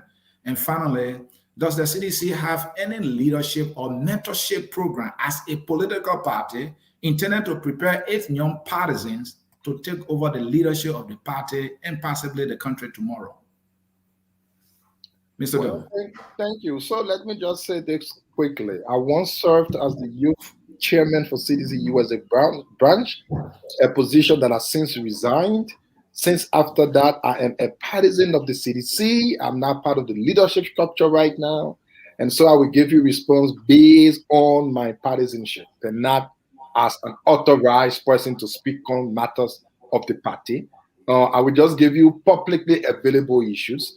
Let's start with the issue of the provision Did of. your party train you for leadership? That's what I'm. Well, I didn't expect my political party. Although when I was chairman, I went through training because I was there, but I didn't expect the party to be training me for leadership. I mean, I Why should not? take leadership. I should take leadership to the party, and not the other way around. But again, you ask for the issue of skills provision. If you were to go at the CDC party headquarters right now, you will see the technical institution being built right there. That should say a lot to you. It tells you that yes. Is it not done yet? Is it not done yet? I can't say right now if it's 100% complete. I thought it should be like 90 to 95% complete. I can't say as of today, since I've not been there since I left away. So it's been 4 years now, and you people been constructing that youth center. Is that correct? Well, I think we should be. I mean, as much as you can criticize us, you should applaud us for doing something, unlike the other people who didn't even do anything at all. How can I applaud you? So, my gay house is done. Everybody should live. You have a home. Our homes are done. Right. My gay home is done. 12 home is done. Wolo Collie homes are done, and many others homes are done. But the youth that elected you left out the mausoleum. Are yet to complete it, and you're gone 4 years now. So, in as much as we can play politics, I know everybody deserves a home. So, I don't see any politics into a person having a home. If you believe that some fair play was made for a person to have a home, there are processes you can follow. But as far as I'm concerned, as a government minister, the government should be answering questions as to what they are doing for the people of the country. It is the people's right to know from their government what they are doing. That is a fair case. As of the political party, that is CDC, as to what they are doing for their partisans, it is the partisans' right to benefit from their political party. Now, the benefit may not be cash in the pocket. The benefit may be sound and good leadership. The benefit may come in very, very forms. I do know that CDC as a political institution has offered scholarship to a lot of folks, though problems remain. Listen, I know many seditians yearn for more. And I will tell you, it is my belief that more needs to be done for the partisans. I'm glad you acknowledge that. And Mr. Doe, I'm going to play hardball with you in this segment. Is Jefferson Koji qualified for the position he occupies? Is Alvin Wisa qualified for the position he occupies? And that's why I'm asking the question, are you setting a good or bad example in finding young people into positions? If Jefferson was not qualified, the president would not have appointed him. The president used his constitutional mandate to... We implies that whoever the president appoints is qualified, right? Well, who am I to be the one to judge who's qualified? I'm only telling you if he was saying the president would not have appointed him. But he's there. The qualified guy turns his job over and give it to Maribro, and yet he's qualified. Is that right? I don't believe such is standing over your job. Even here in America, there are committees formed to carry on things, and that's a committee, from my understanding, to carry on a certain aspect of in a certain time. That is after he has tried and nothing happens, right? That's according to what you say, but I'm sure Jeff can speak more of himself. All I do know, the president would not have appointed him if the president did not determine that he was qualified. I don't know on what basis of qualification though, but I do know he's been doing what a lawmaker should do. As to his performance, it is left with the people to decide, not me. I mean, as myself, as to my performance, people can see what I do and what decisions I make. Siafa Megre and what's his name? Alvin Wisa qualified for the positions President we had appointed them for. Are they qualified for the positions? It's not the same old answer. Megre, I know her to be a renowned lawyer. I'm not sure why she wouldn't be qualified for that. But again, I'm certain the president would not have appointed people if his judgment was that we are not qualified to occupy the position they are occupying. So will you credit your government for appointing qualified young people and appropriately factoring that into government? Will you credit your government for that? Well, I can tell you for sure we can credit the government for changing the political dynamics of the country, whereby a young person from Ninkambo village can be a minister today. And not on the basis of who your parents were, how connected they were. It doesn't matter who knew you before. Once you are qualified and competent, you get the job. Let us credit the government for that. Do you know the superintendent of Sano County, Mr. Doe? I know almost all the superintendents. I do. Do you think he's qualified for the job he was given by the president? Why shouldn't he? If he wasn't, the president would not have appointed him there. Yes. So this qualification thing is that once the president appoints, that person is qualified, because that's what I'm getting from. The president has the constitutional mandate to, and the president knows on what basis he appointed people. Who am I to question the decision of the president? What I do know for sure, though, is that the president will not just go and appoint just anybody anywhere. He will vet them and know what they bring on the table. There are thousands of people that can get one job. So if the president singles you out, you should know there's something you bring on the table. All right. Of recent, there have been, not recent, since you came to power as a party, we hear this thing, this enchanted sedition, this enchanted youth. Have you abandoned the youth? Have you let them down? There are many of them that cry every day. There are more needs to be done. More needs to be done for our young people. Challenges are there, and we should always be looking to achieve higher heights. More needs to be done.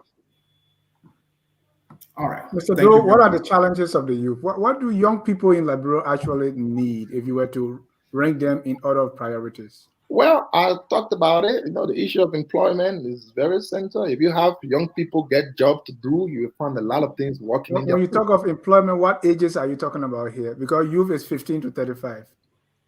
Well, you want me to say 15? We talk about the legal age of employment. You say you. The question, okay. You want me to say 15? Right. So if you say the number one issue of employment, then you are leaving out 15, 16. The age is those who are qualified to work you work. That's youth. Right. So what the number one thing? We have also, people selling, as young as 5 years old. They are selling. I don't know if you call that employment. That is a challenge. That is the challenge. I don't think such things should happen in any civilized world. And that is, listen, in as much as you work, wherever you work, there are certain things that are truth to the society. No one will expect anybody to tell you a kid as low as 5 years selling on the street is a good thing. Why should that be a good thing? No civilized country should. Is the youth and sport doing anything about that? Is the what? The youth and sport ministry doing anything about that? Yeah, Ministry of Gender is actually clothed with that aspect of the governance, though. But in as much as we can do, like I said earlier on, the issue of employment, youth employment is a challenge. If we can manage to achieve something greater on that, I'm sure most of those people on the street wouldn't be there. But I recognize that is a challenge. Such things should not be in any civilized country. What is your interaction with this other ministry? Because every time we ask you, because you've cut across, right? Mm-hmm. So what is that? How do you interface with this other ministry to make sure that what you want for the youth when it comes to empowerment, employment is done? Yeah, right. We have these other ministries. This government is also divided into what we call sectors that are in the same area. Like in our sector, we have Ministry of Gender, we have the Labor Ministry, we have who else? DEA. Those people are in our sector. Though DEA may be justice, rule of law, but when you look at them, a lot of young people who do these jobs thing also form part of us. So you can include them there. Now, Ministry of Gender, females and gender issues, but they're also part of the group. So they are in there, even MCC. I mean, we have sector of people that will focus around the same. You will have like a consortium or a committee that We have two committees. We have the Youth Sector Steering Committee. That committee is chaired by Her Excellency, the Vice President of the country, Chief Dr. Joel Howard Taylor, and co-chair by my own boss, Minister Dizula Wilson. And we do have the youth, or how you call it. We do have the Youth Sector Coordination Committee at our head. What have their accomplishments been? The Youth Sector Coordinator Committee, what we do there is to have a synchronized idea of activities. So youth groups at a certain time, maybe after every 6 months, come together and make report as to what they are doing. And we've managed to come up with a single approach by which reports can be made. That's the most single reason for that. Just so we know, you are in Maryland County, what are you doing? You are in Grand Gita County, what are you doing? You are a central government, what are you doing in Grand Gita? So we give out those information and we get this information. It also includes NGOs and other people who have things to do in the youthful space. We want to know what you're doing. If you say you are an NGO doing youth something in Nimba County, you should be able to report to the government. So we are sure what you say you're doing, you are doing. And at the level of the steering committee is where most of the projects we run are approved. Like for right now, we have the Real Last project that is taking shape right now, a $10 million project sponsored by the World Bank. The work plan had to be approved by that committee, things that we will be doing. And that will be targeting some 19,000 young people using previous jobs as a basis to establishing the youth one income generation for our young people again. Mr. One Doe. last question before we go to our comments is we see, from what we see, especially on social media, you could see that many times we see the young people very active in politics. Almost every political leader, the people who sing their praises, the blind loyalty, who follow, who truck behind them like obedient pets, are all young people. Is this a good thing or bad thing for the youth population that you're trying to empower, or is that part of the empowerment? This is about time. Competence must take shape. I will say to every young person, like I told someone, the issue of future leaders shouldn't be applied to youth nowadays. We should say young leaders. It does not mean because you are young, you cannot be a representative, a senator, a minister. Once you are competent and qualified, you should. There are young people who I know with high level of education, high level of reasoning, and very smart, who can even be more than those who are there. I don't share the ideas that young people should be holding bags and sandals and slippers behind. I mean, who is qualified should do. And that is something I would discourage as young people.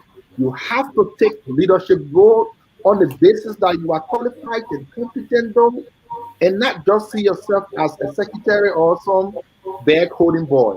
As of me, I'm not one of the most qualified people, but I do trust my ability to do what I can do. I don't think there is something I cannot do as of now, and I don't think I can see myself as a bag holder, no. Finally, before we go to the comment here, Dennis, honor your watch, meaning the Ministry of Youth and Sport, the SKD Stadium, which is, I think, is our stadiums, that is more like our international stadium. We've been suspended. That is not worthy for any international game. Two questions. Are you embarrassed and ashamed that this happened on your watch? That's one. Then, talking about that, I saw that your boss, Zoga Wazin, was even trying to make the point that, well, it seems to be people are trying to pick at us for some reason. Do you share his thoughts, if I got it right? That, maybe some international people don't like you, and so that is why you got suspended, embarrassingly? Well, should we say that? We can look at it from both angles. Saying the fee is suspended or banned from any international game is a misstatement. I can confirm to you tomorrow, though, that there is an international game there. Or how you call it, LPRC orders, or one of the sporting teams in Liberia will be hosting their counterpart from South Africa. So that begs the question of what ban and what suspension. You should know international game is not limited to national team, is inclusive of international teams. Once you come from cross country, you international. And so tomorrow, not tomorrow, but Sunday, because tomorrow is Saturday. On Sunday, there is a game there that one of the teams in Liberia will be hosting their South African counterpart. Ask yourself the question, how then our national team was judged not to use the stadium to play? Let me just take 1 minute and say this. From what I know, again, I'm not from the sporting angle. But Well, after that happened, Mr. Doe, before you continue here, you have been busy doing some work. We saw even your minister on the field. We saw DeLon, I think, who happened to be on a committee with sport. You guys have been doing some work that you should have done in the first place that you did not do, for which you were suspended or banned. So maybe you got some work done now. Don't you think so? Well, there was no basis to allow the people play different from the basis not to allow the national team play. We did not get any communication that because of this change. No, everything has been the same since it was banned and up to today. But this is what I would say, though. You know, the SKD being banned is not anything anyone should be proud of. I'm a person who will not be proud of it. No, I disagree with that. That you just said that before you were banned, this thing, I mean, the sport page was the same, and even up to now is still the same. But you have acknowledged that you guys have been doing some work. So why are you telling me? We've been working. Now, this is what I was saying. The minister can provide more information on this. But one, I know the ministry's representatives and Liberia's Football Association representative both held a meeting with CAF, and they came up with listings of things that should be done. The ministry asked for some time in certain areas because those things cannot be done within the time frame they want. For instance, changing the entire at the top, adding an artificial top on the page cannot be done in 1 month. So the ministry, and then they say, okay, let's make the fee playable so that you guys can play while you're working on X, Y, Z. All of those things that were agreed on to be worked on, I can confirm to you were worked on. The page, you saw the page. You saw the before page and the after page. Before it was banned, you saw it. You saw very different. But again, thank you. They say it was not worth it. And that is not something I should be proud of, anyone. But that's the way it is. Thank you so very much. Folks, in cyberspace, it's about time to place your calls. And while we wait for the calls, we will be taking your comments immediately after this very short break.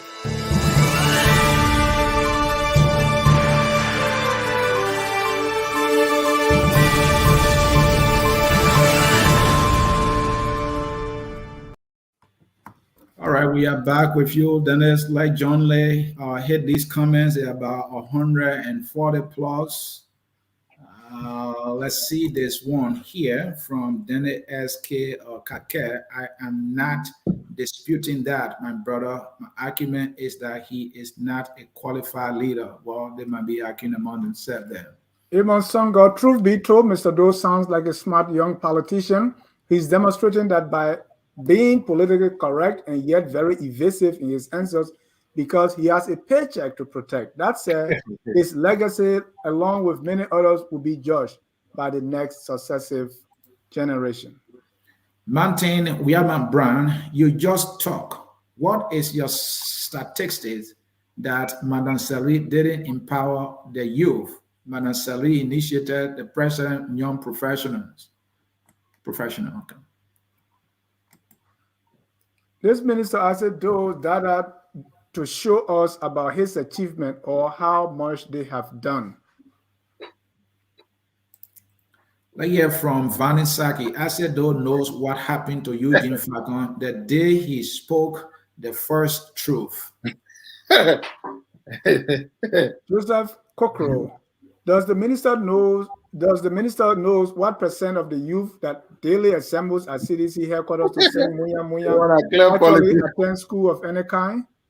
And yeah, from Nathan Namwe here, right? Isaac, you drink from Cave's fountain. You've lost any sensible, I don't know, these people, man. Yeah. Go ahead, Dennis.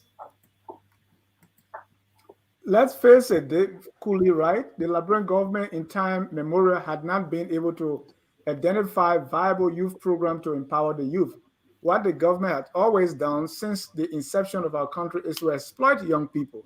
They use the young people for political rally, and when they win political seat, then leave the young people without hope. Doe must admit there is no viable program for the young people. Somebody here is going on an attack. I said Doe is doing babysitting in Minnesota, USA. Please go back to Liberia to make your football team to play in SKD complex. That person writes. River says, Pro, the Zogos are going to overrun that boys' quarter DeLong build. I feel bad for the staff who will work there. I hope they have protection. Mr. Dole, they mentioned that DeLong, we actually first started with the Zogo issue. Senator DeLong has built a center. You know, Yeah. have you been able to call him and say, thank you? I mean, this is what we've been working on. And what is the Youth and Sport Ministry doing to complement what he has started? The Minister of Youth and Sports, Honorable D. Zoga Wilson, attended the opening of that venue. I personally had a meeting with Senator DeLong in his office to see how we can complement each other's efforts to work together. And yeah, we've been in touch. All right, let me read that one from Patre Bodo Kennedy. Deputy Minister Doe, I will agree with the panelists on this point. Your youth budget should be more than the Minister of State for Presidential Affairs. Movaba Fofana, I think it would be wise if you can create an environment that will help to build the youth capacities.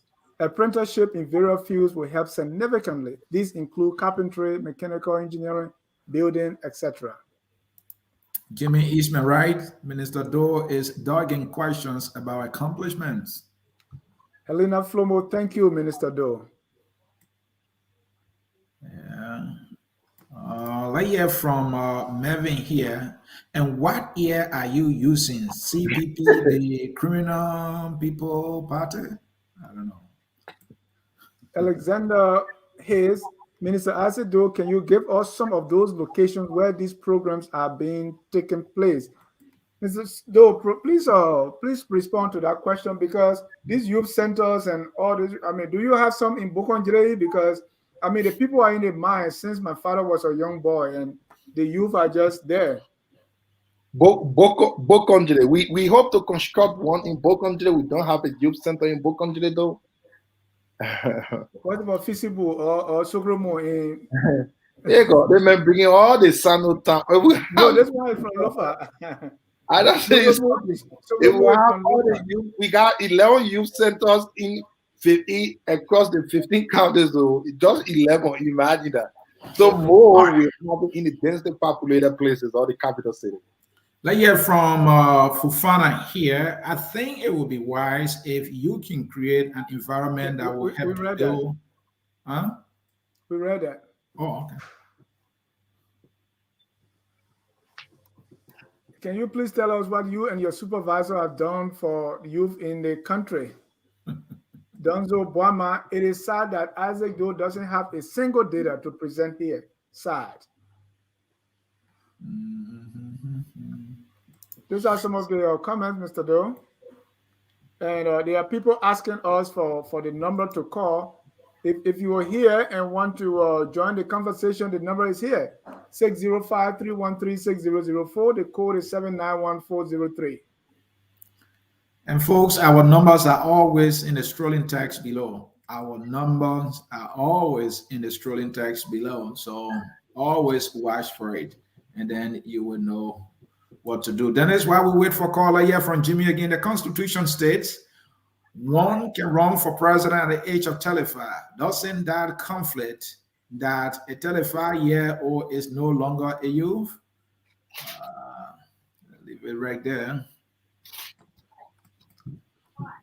David said the president himself is not qualified as the president. How will he appoint the qualified person to power? Then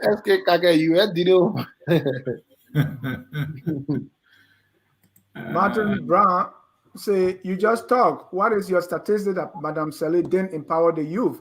I think we read it. We read that one, Dennis. No, I want him to respond. Okay. Say, go ahead. President Salif initiated the Young Professional Program, because most of the time when you ask the current government, they say, oh, in the first place, President Salih left us with a broken government and all the yada, yada, yada. Can you say, Mr. Doe, that the government that you took over from really did nothing when it came to youth? You know what? I'm not one of those people who will say use the word nothing. Every government will do something. My response was in relation to what the CDC is doing. And I said, well, at least we have something built where we are helping our partisans being skilled, unless our friends for 12 years who have no such. That was what I responded to. But of course, every government who do something, there is no way I would say nothing. No, the UP, had the National Youth Empowerment Employment Program for the young people. They had vacation job. They had other programs. I mean, they did as much as they could do. If they had the opportunity to do a whole lot more, I agree. They did have the opportunity to have done so lot more. Bongano VJ said this government is doing extremely well, yet and still there are lots to be done. You guys in America should build factory to empower our youth population, not only the government. And we have a caller now, but Minister Doe, what percentage of the 7 million is appropriated for salary, and what is left for actual youth empowerment program? I know of this $1 million, $1 million is directly going to coastal cleaning project that will benefit impoverished young people. I know that for sure. I can tell you that. But the fact is, most of this is on salary. Well, I don't know about that. I only no, yes, you know. We read that in the budget. Mr. Doe, yeah. All right, let's get our first caller here. Caller, your name and where you're calling from. You have 1 minute. Go ahead, sir. This is Paul Rivers. I'm calling from Wisconsin. Hello, Mr. Doe. How you doing? Brother, I'm doing okay. Thank you, man. Okay. Thank you for your knowledge and articulation on the issue. My question has to do with the sports complex. Because I'm hearing different versions of the ban. Some people say, the restroom, the tub. So what specifically? Because I'm a little bit confused. They play local games, but the national team not allowed to play there. So what specifically does FIFA want us or the government to repair or fix on our field in order to allow games to go on? Do you have a checklist of what is needed to be renovated? That's my question. Thank you, Seto.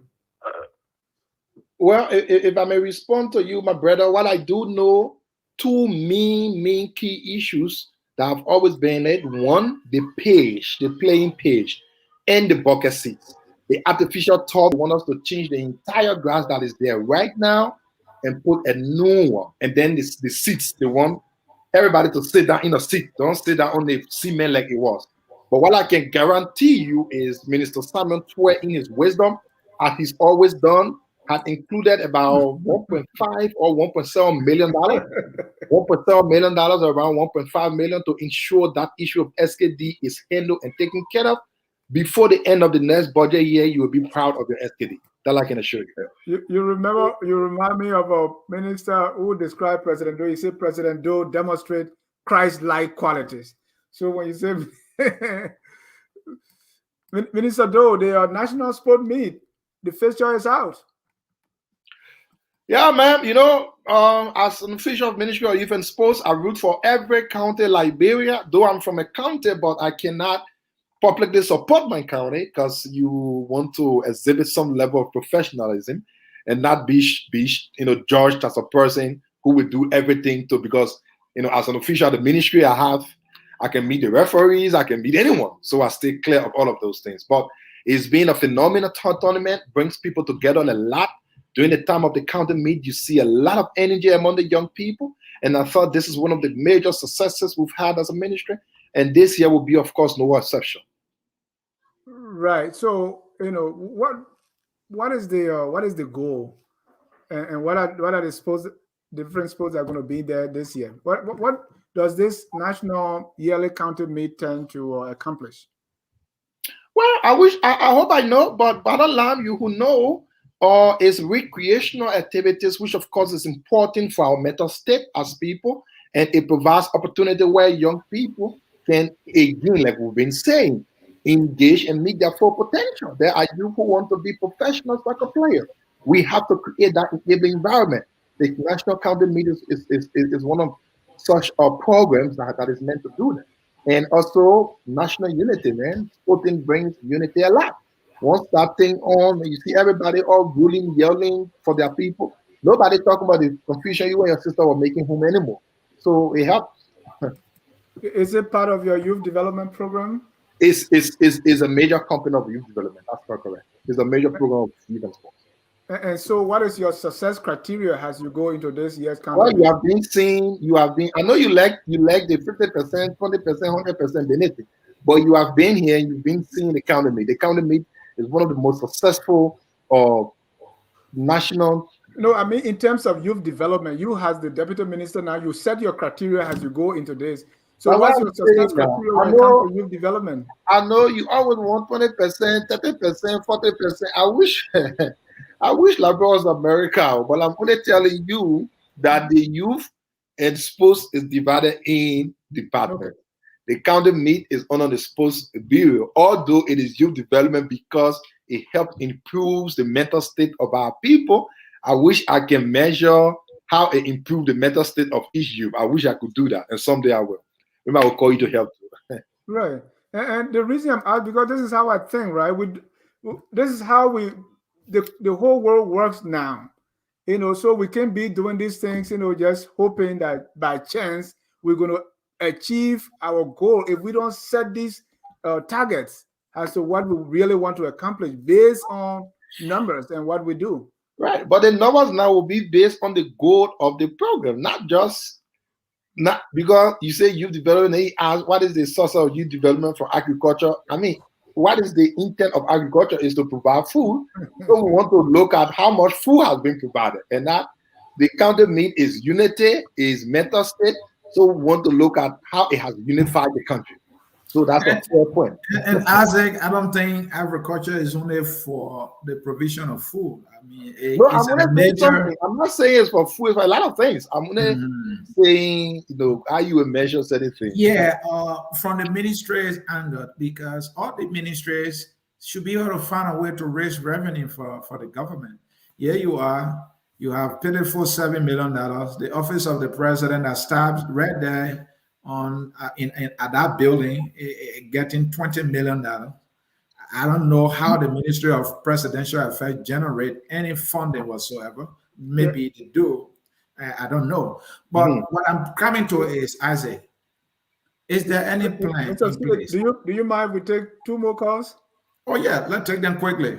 All right. Let me get is that Franklin Montgomery? Your name and where you're calling from, if that's not Franklin. 1-8. Yeah, go ahead. Your name and where you're calling from. Yeah, the city. I very want to ask Your name again? Your name and where you're calling from. Yeah, my name is Cisse Umar. So I really want to ask Deputy Minister when he will take a family down to Liberia so that they can live with him. Because coming, spending a few time to Minnesota and going back, and the person is doing well, but he refused to take the family back home. So what the proof, what the guarantee in telling us that his government, CDC government is doing well for the Liberian people? What's the need for that? Just be clear. What does he need to take his family to Liberia? In working in the country. Okay. And the government is doing well with all the praises. Why his family continue to be here and he alone is there and just coming, going. Thank you. Using Liberian taxpayer money. So as deputy minister, somebody that loves the country, praising the government, and the government is doing well, it's better for him to take the family back home so the family can also enjoy the benefit, good education. Thank you. No, I got your point. Yeah. So thank you. Would be good for a family to be in America, enjoying all the benefits, and him there saying all the good about the country. Thank you. Let's go to our next caller. Caller, your name and where you calling from? This is Jim Zimmer calling from Harrisburg, Pennsylvania. Go ahead, Jim. You're live. Yeah, I got a series of questions. My first question is I always enjoy the CDC government. We get free school fee, we get free day one, free internet, free this one. Minister, those are sitting down the Minister of Youth and Sport, under the sport complex, they don't even have internet service.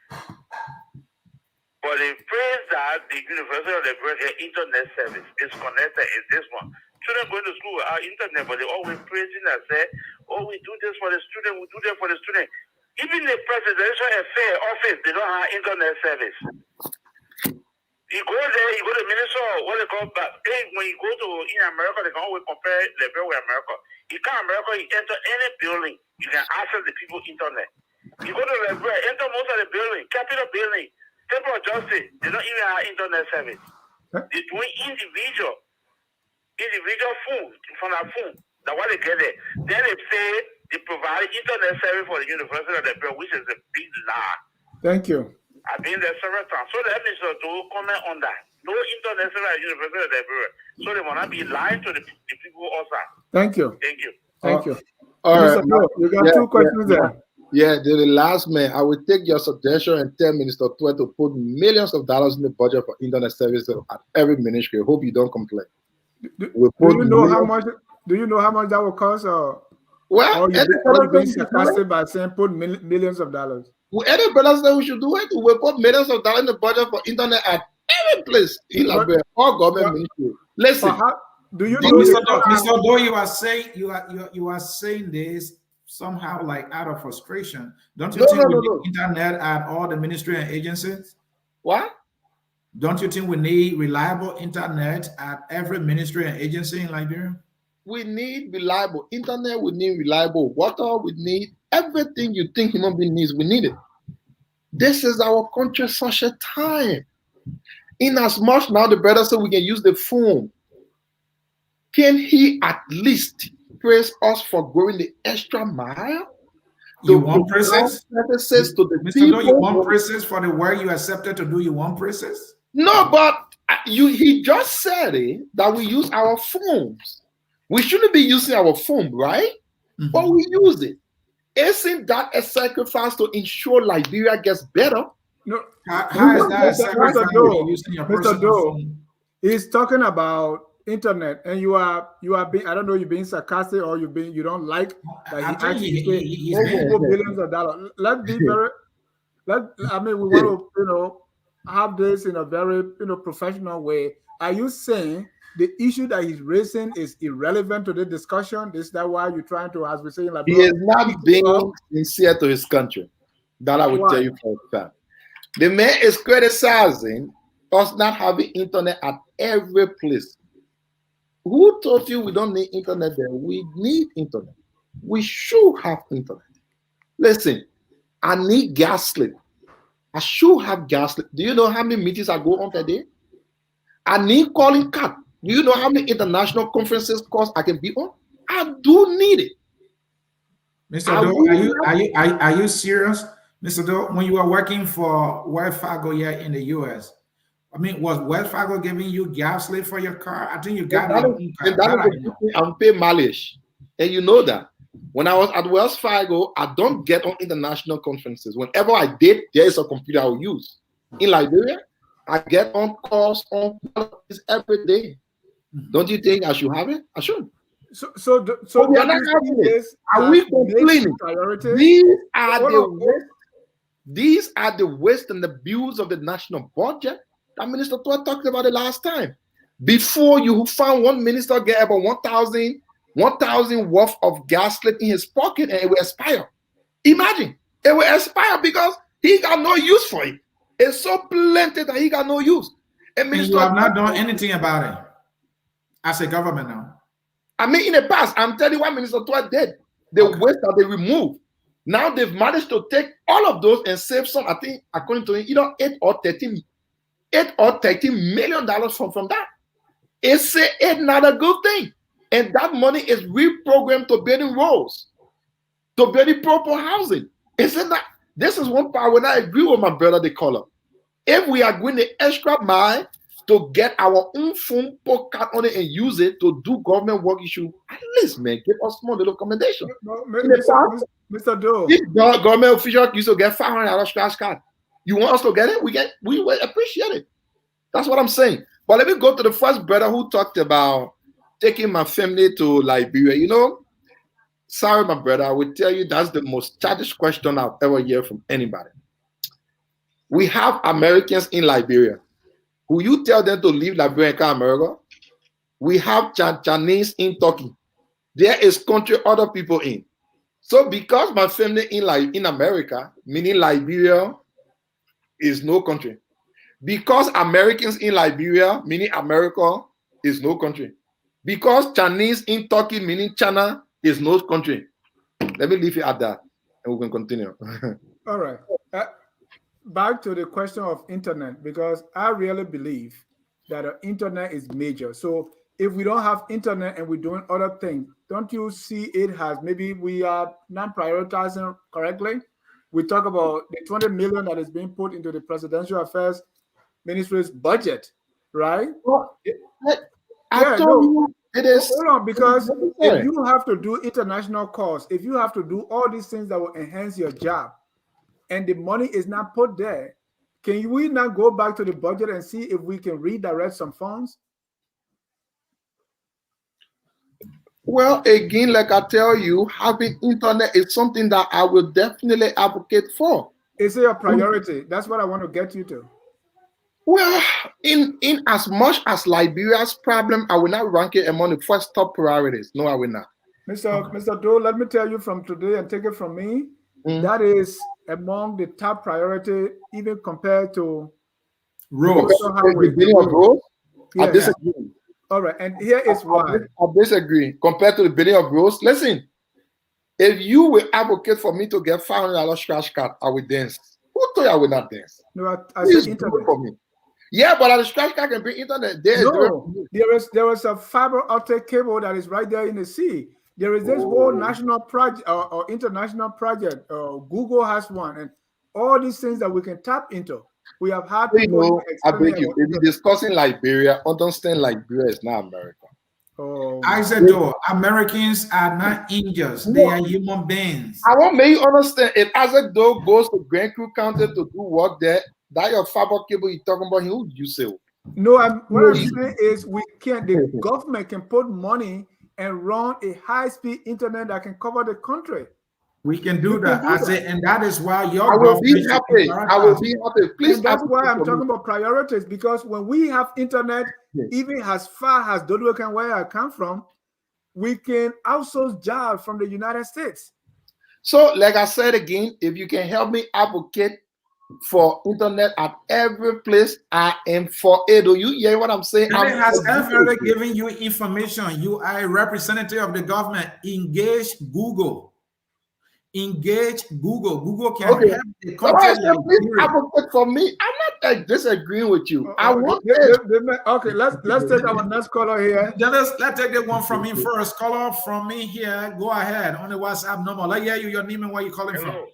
Hold on, Jimmy. Hold on, Jimmy. Go ahead.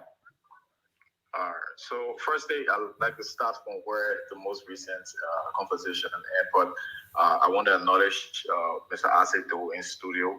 I want to encourage him to do what he's continuing to do, because it's better seen in our society in past government where you have a young, energetic man who takes upon his time every blessed day, leaves work, and come to inform the public on the little that he knows. It's never been before.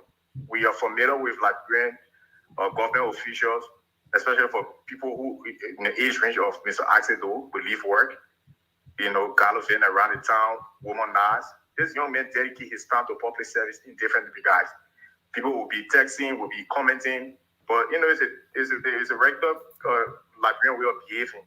They don't know when people who are dedicated to public service, they don't distinguish between those people and ordinary people. This young man dedicates his time. Timeless is the same way you guys want to show. He uses his word, come to public service, go on other platforms to inform the public. He's doing extremely well. I guess he doesn't get paid for it. It's not even part of his function. So we see people in our society of this kind of characteristics, we must applaud them so that other people can emulate it. So Mr. Doe, I know it's challenging for you. I didn't call specifically to address that, but I just want to acknowledge you, because many times people don't do these things for people. You sit on spoon often, people call in, they castigate. Even if the network, I don't know if they recognize that it's better seen in our society to have people do what you do, especially for young men like you. live in America, look at your status. You live in America, have a family here, you go back by bureau, rendering your service to society. Even the school network should acknowledge that because we've never seen it before. So on this note, I just want to tell you, thank you for what you're doing.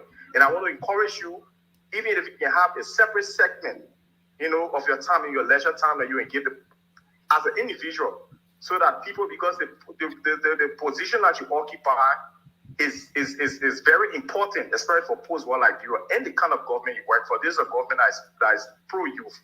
You understand? So that's why you see most of the questions that are being directed to you tonight is because people believe that Georgia and this government must answer the prayer of the young people, which of course, is reasonable because it's the young people that brought this government to power. So you are very strategic. Thank you. History. So I will encourage you to have a private segment. Thank you. All right. So let me just speak to the really you're talking about. Man, you have to be quick. Be quick. I will run up at least 30 seconds. Mm-hmm. Youth empowerment, Liberia. Every time we talk about youth empowerment, I just want to ask a simple question today to the panelists, right, or to the host of this show. If you were given $50 million to invest in youth empowerment, what kind of program will you invest in Liberia, in a post-war country, where even those who have college graduate cannot fully comprehend, those who they don't have the technical skills? We are living in a post-war country where people are traumatized. Mental health issues on the rise. People don't have the basic skills to do a normal, or entry-level testing. What kind of youth program can we implement in Liberia? All right, thank you. The minister will answer that. Thank you. But unfortunately, the minister is getting 70 million instead of 60 million. Thank you. Mr. Minister, that's a good question from the gentleman there. I appreciate his compliment. For me, I don't complain on these things. But there's one thing. I, as a person, I've never been assigned a government vehicle. I use my private vehicle. I put my own gas and everything. I'm one of the proudest person to work for my country. One of the proudest men to do the job. How did that happen? Did you reject the vehicle that was given you, or they didn't give you one? Not giving me one. Again, I'm only telling you the level of sacrifice that we do. No, I really want to understand, because everybody is getting vehicle and you're not getting one. Why is that? Well, I don't know of everybody, but as far as I know, I'm not getting one. I'm not being assigned. But do you know people who have one? Well, he knows people who have even 3. He knows. It's not my prerogative, but what I do know as a person, and I don't. But it's concerning, right? If you are doing all this hard work and other people have it, you don't. I leave work, go home, change, go on. Because you have to be taught, yeah. I said, is my statement true that you know people in the government who even have 3? Well, that's not where I want to go. I want to know about me. I'm not saying you should call them. I don't want to get you in trouble, but you know some that have 3 and you don't have one. I want to know that I don't have one. That's why. Why you don't have one? I'm not being given one. That's what I know. Did you ever find out why? Why did you never been given one? Well, the government we're running now, like if there's one, they will give me one. I wouldn't meant to say this. I've never said it. The level of sacrifices we make.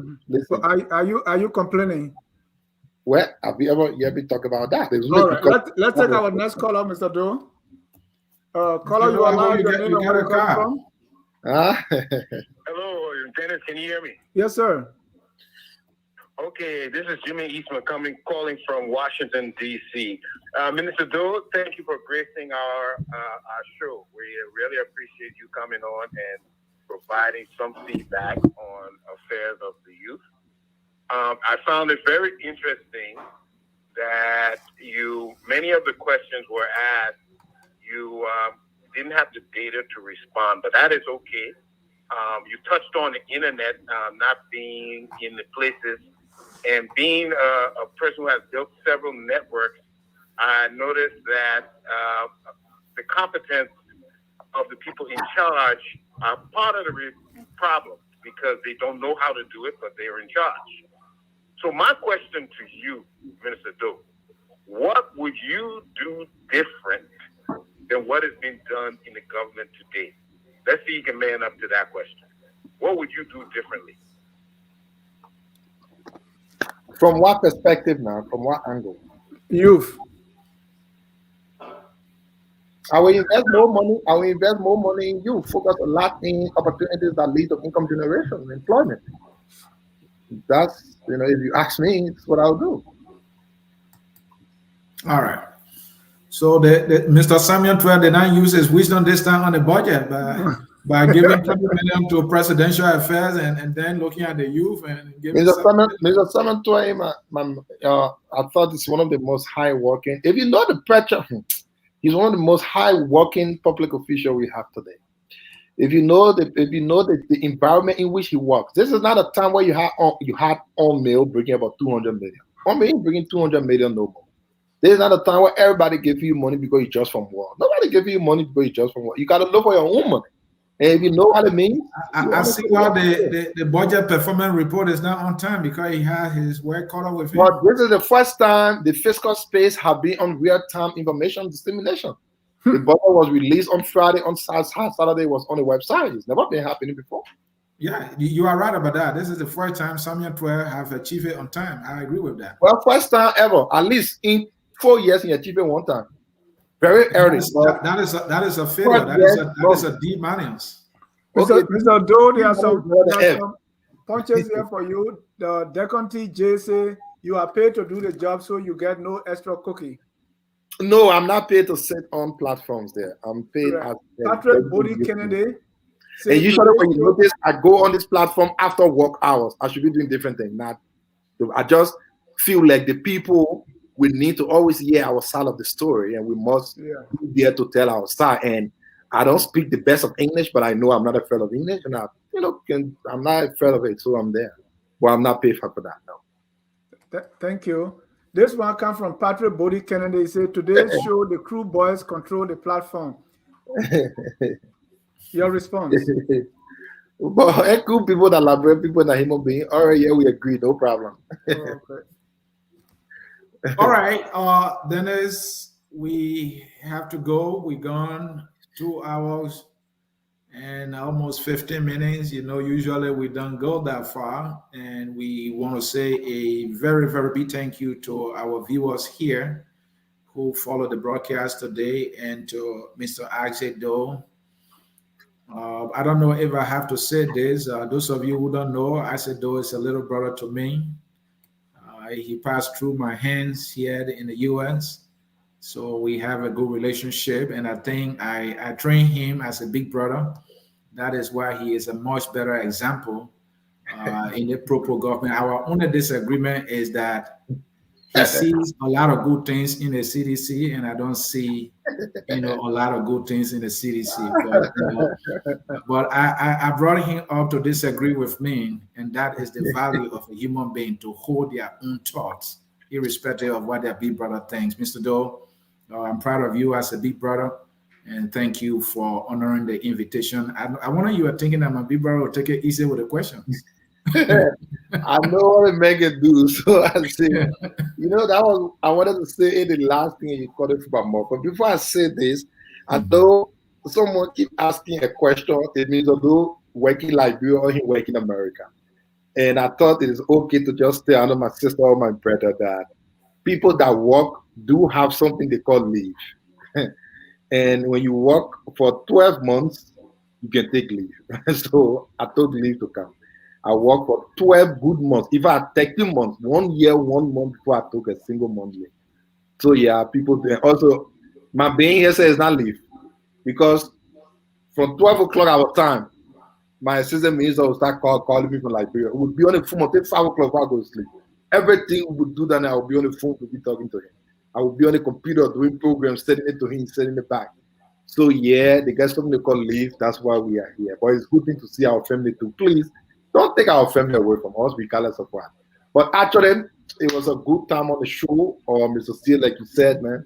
When something happens and you hear about it, I said, but the only person I expect that man to know about it is not be from me, because if you see the man, you see me. I'm the man. He's been what I'm on the side. But I mean, it's been a good time, and thank you for the opportunity to come on your platform. I wish you had taken it a little bit easier with the little boy, but well, that's the way you had to do it. And Mr. Dennis, I appreciate the time being here to question. We may not have provided perfect answers to all of the questions, but the little we know, we can put forth. Hopefully, next time will be better. And let's just hope Liberia gets better for all of us. And it should be everybody's business to ensure the country does well. But to leave, please advocate for us to get internet. That is something you want to do, and we appreciate when you do. Please. Thank you. Here is one from Amos Songo, and we have had people here talking about this very topic, right? It said Google installed a fiber optic cable in Liberia since 2017, as you have been a part of that project, in fact. When my friend Sebastian Moa was at Letelco, that fiber optic cable he was working on that as well. So these things are possible, and we have people right here on Focus on Liberia that talk specifically to these issues. So they are there, but I want the government to see that as a priority. Yeah, myself, I think I've seen the people working in the places how the road. I don't know if it was 2017 though, but again, I don't know exactly how far it is it, but my guess is we are doing better. We are trying to get there. We're not there, we get there someday. And we are here to help. That's why you have a good population of Liberians. I mean, these are challenges. I remember certain time I used to take care to go to work. Like at one time, I remember the people who can't pick what didn't pay. I work from the working place to my house. These are the challenges we go through without complaining, just for the sake of helping the nation. I wish someday you understand, but yeah, that's part of the country, man. Thank you so much for coming. We want to thank our viewers for staying here on Focus on Liberia, where we educate, we elevate, and promote all things Liberia. We have some programs in the pipeline here. Tomorrow, we're going to have the Liberian Refugee Immigration Fairness Virtual Town Hall that is being conducted by EULA. So 11 to 1 p.m. Keep it here at Focus on Liberia. Don't forget the trip to Liberia. That's the year of the diaspora return. The flight information is up there. So contact Dr. Kula. That's Dr. Clarice Kula. We also have Sunday, we're going to be having an exclusive Sunday at 12 noon, an exclusive with the president of Grand Bassa University. That's Dr. Samuel Moore. We're going to be talking about the state of affairs of the university, the successes, the challenges, and their future plans. Next week, we're going to be hosting the CEO of Spoon Network, Mr. Stanton Witherspoon. So he's going to be sitting here with me to talk Spoon and the role of the media in our democracy. Mr. C, back to you, sir. Dennis, thank you. And folks, we don't close any of our shows here without playing you the song that says, "We are all Liberians." Whether or not you disagree with Isaac Doe, you disagree with the CDC, we are all Liberians, and let us hold each other accountable to give nothing but their best so that Liberia can be better. And that is what I do anytime I have the opportunity to sit here. Thank you for following us here at Focus on Liberia. I will continue, to educate as we continue to educate, elevate, and promote all things Liberia. Bye-bye, folks. We are Liberia. Liberia is our home. Liberia people.